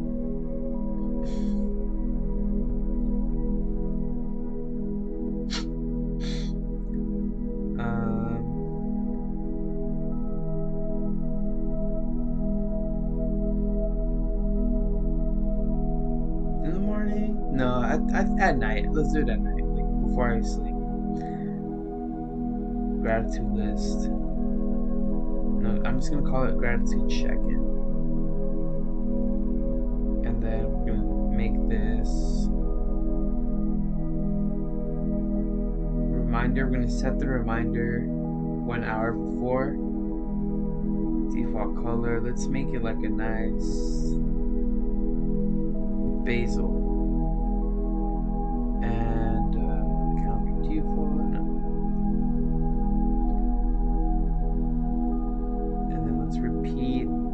Every week.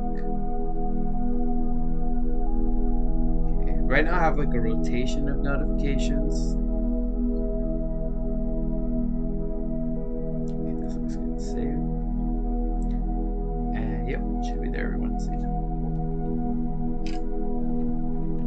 Make your calendar work for you. Practice gratitude Wednesdays. That's not going to take me that long. And this reminded to meditation. I'm trying to meditate every day, at least for 5 minutes. Yeah, it's a practice. So. Thank you. Meditation.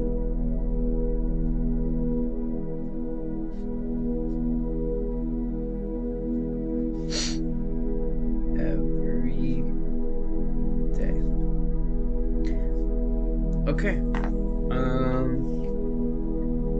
So we have spirituality, practice gratitude, meditation. Could be good to add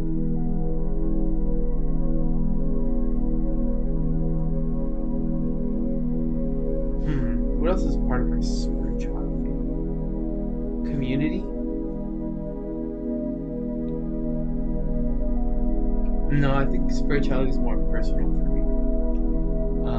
And I think I would like to have a community value separate from this one. So the spirituality and myself and my own practice. Oh, emotional regulation. That's a good one.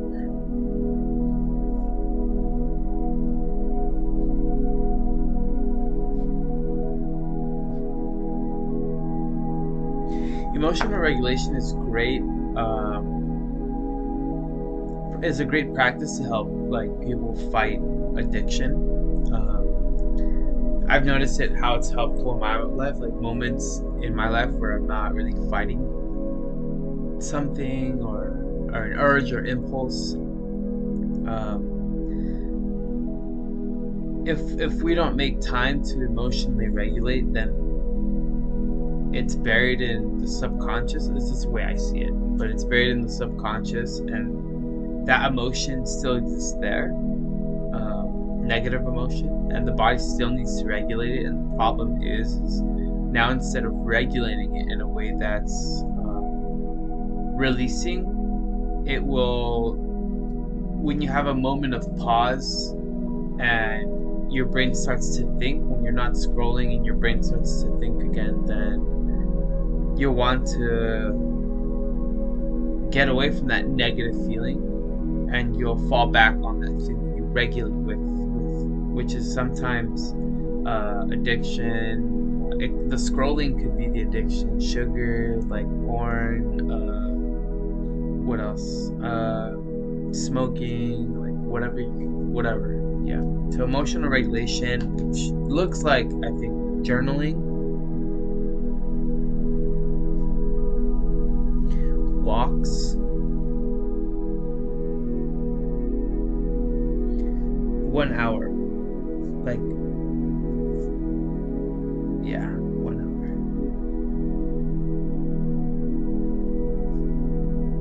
It's like, damn, like, I don't want to spend a fucking hour doing nothing, but if I don't, I will pay the consequences of that with an addiction. So what's the trade-off, really? And it doesn't have to be like an exact hour every time, but you know.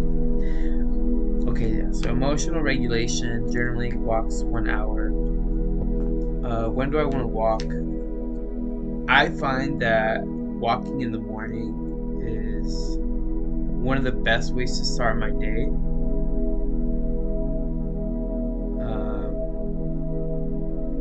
Or a nice night walk. Actually, it's too late. No, actually, I already did my shit. Huh, it's crazy. Walking.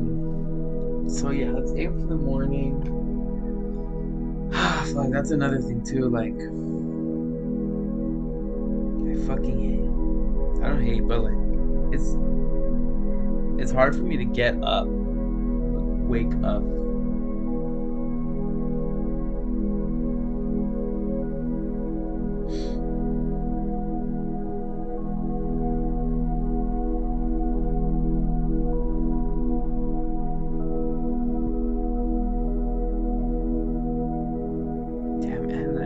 And I need to do groceries. Okay, this is a plan for tomorrow. I'm gonna get up, and then I'm gonna go do groceries. I'm gonna do groceries at 9 a.m.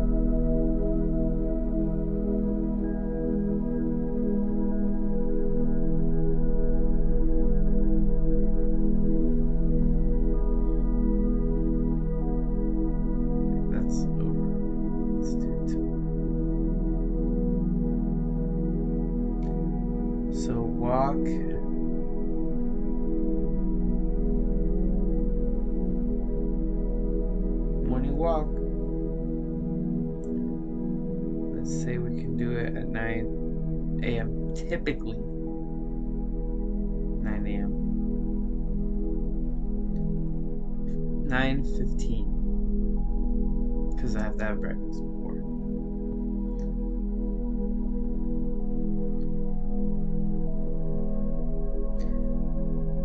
And yeah, let's add that notification, ideally every day.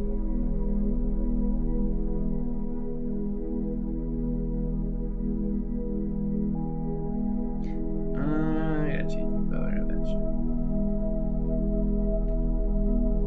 To make all the good shit, just make it green on the calendar. This and every motherfucking event. Alright.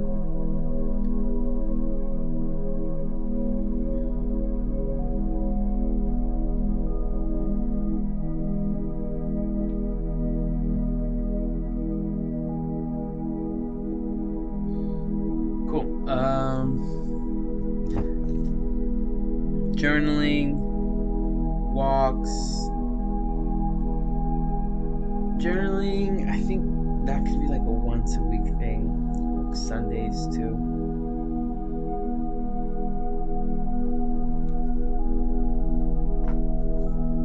No, I'm okay with.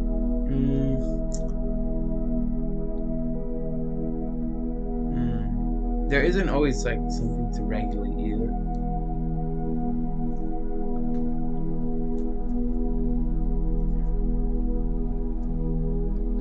But it could help. It's fucking Sundays.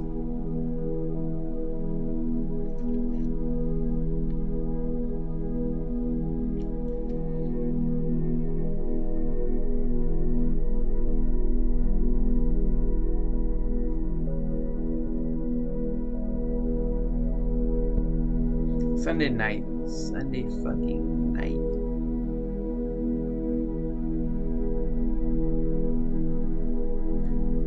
And then you have color. Make this shit green.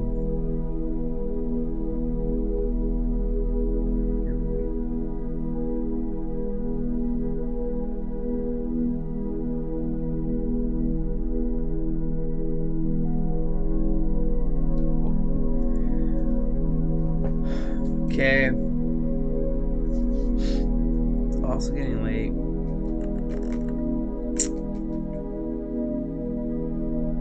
This is looking good though. Pretty excited. Okay. Anyway, practice gratitude, meditation, emotional regulation, walking, and journaling. Well, here's the thing. Why don't I just try this out for 30 days and then I'll see how it affects my life, and then we'll go from there, because it's not, I just want to try it out and see how it does. A few more sections I want to have. Basically, I want to have a section for like physical health. I want to have a section for community.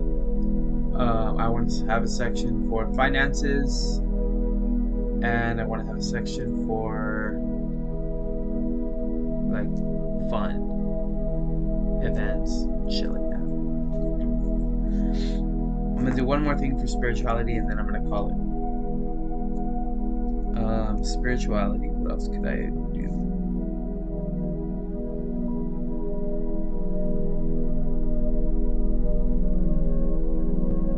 Every day at 5 p.m. one of my notifications is I delete social media, like the app. Bye.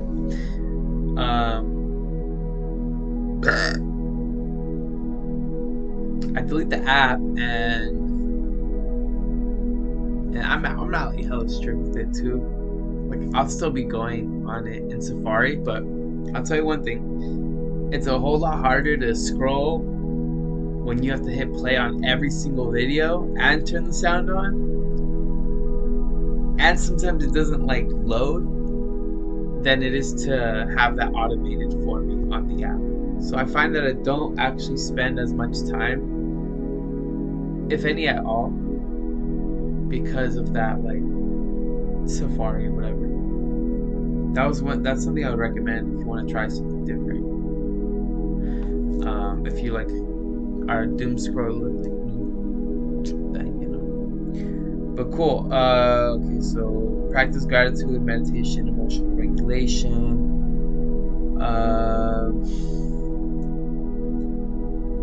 Those are pretty good for spirituality. Walking is good for spirituality.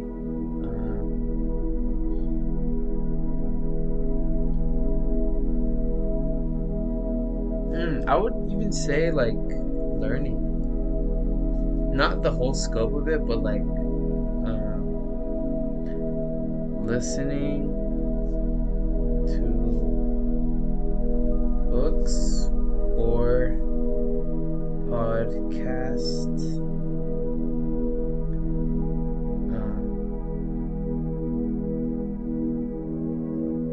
Yeah, like sitting down and listening. Or I could during work, during work, I basically get to hear whatever I want because I'm just packing shit.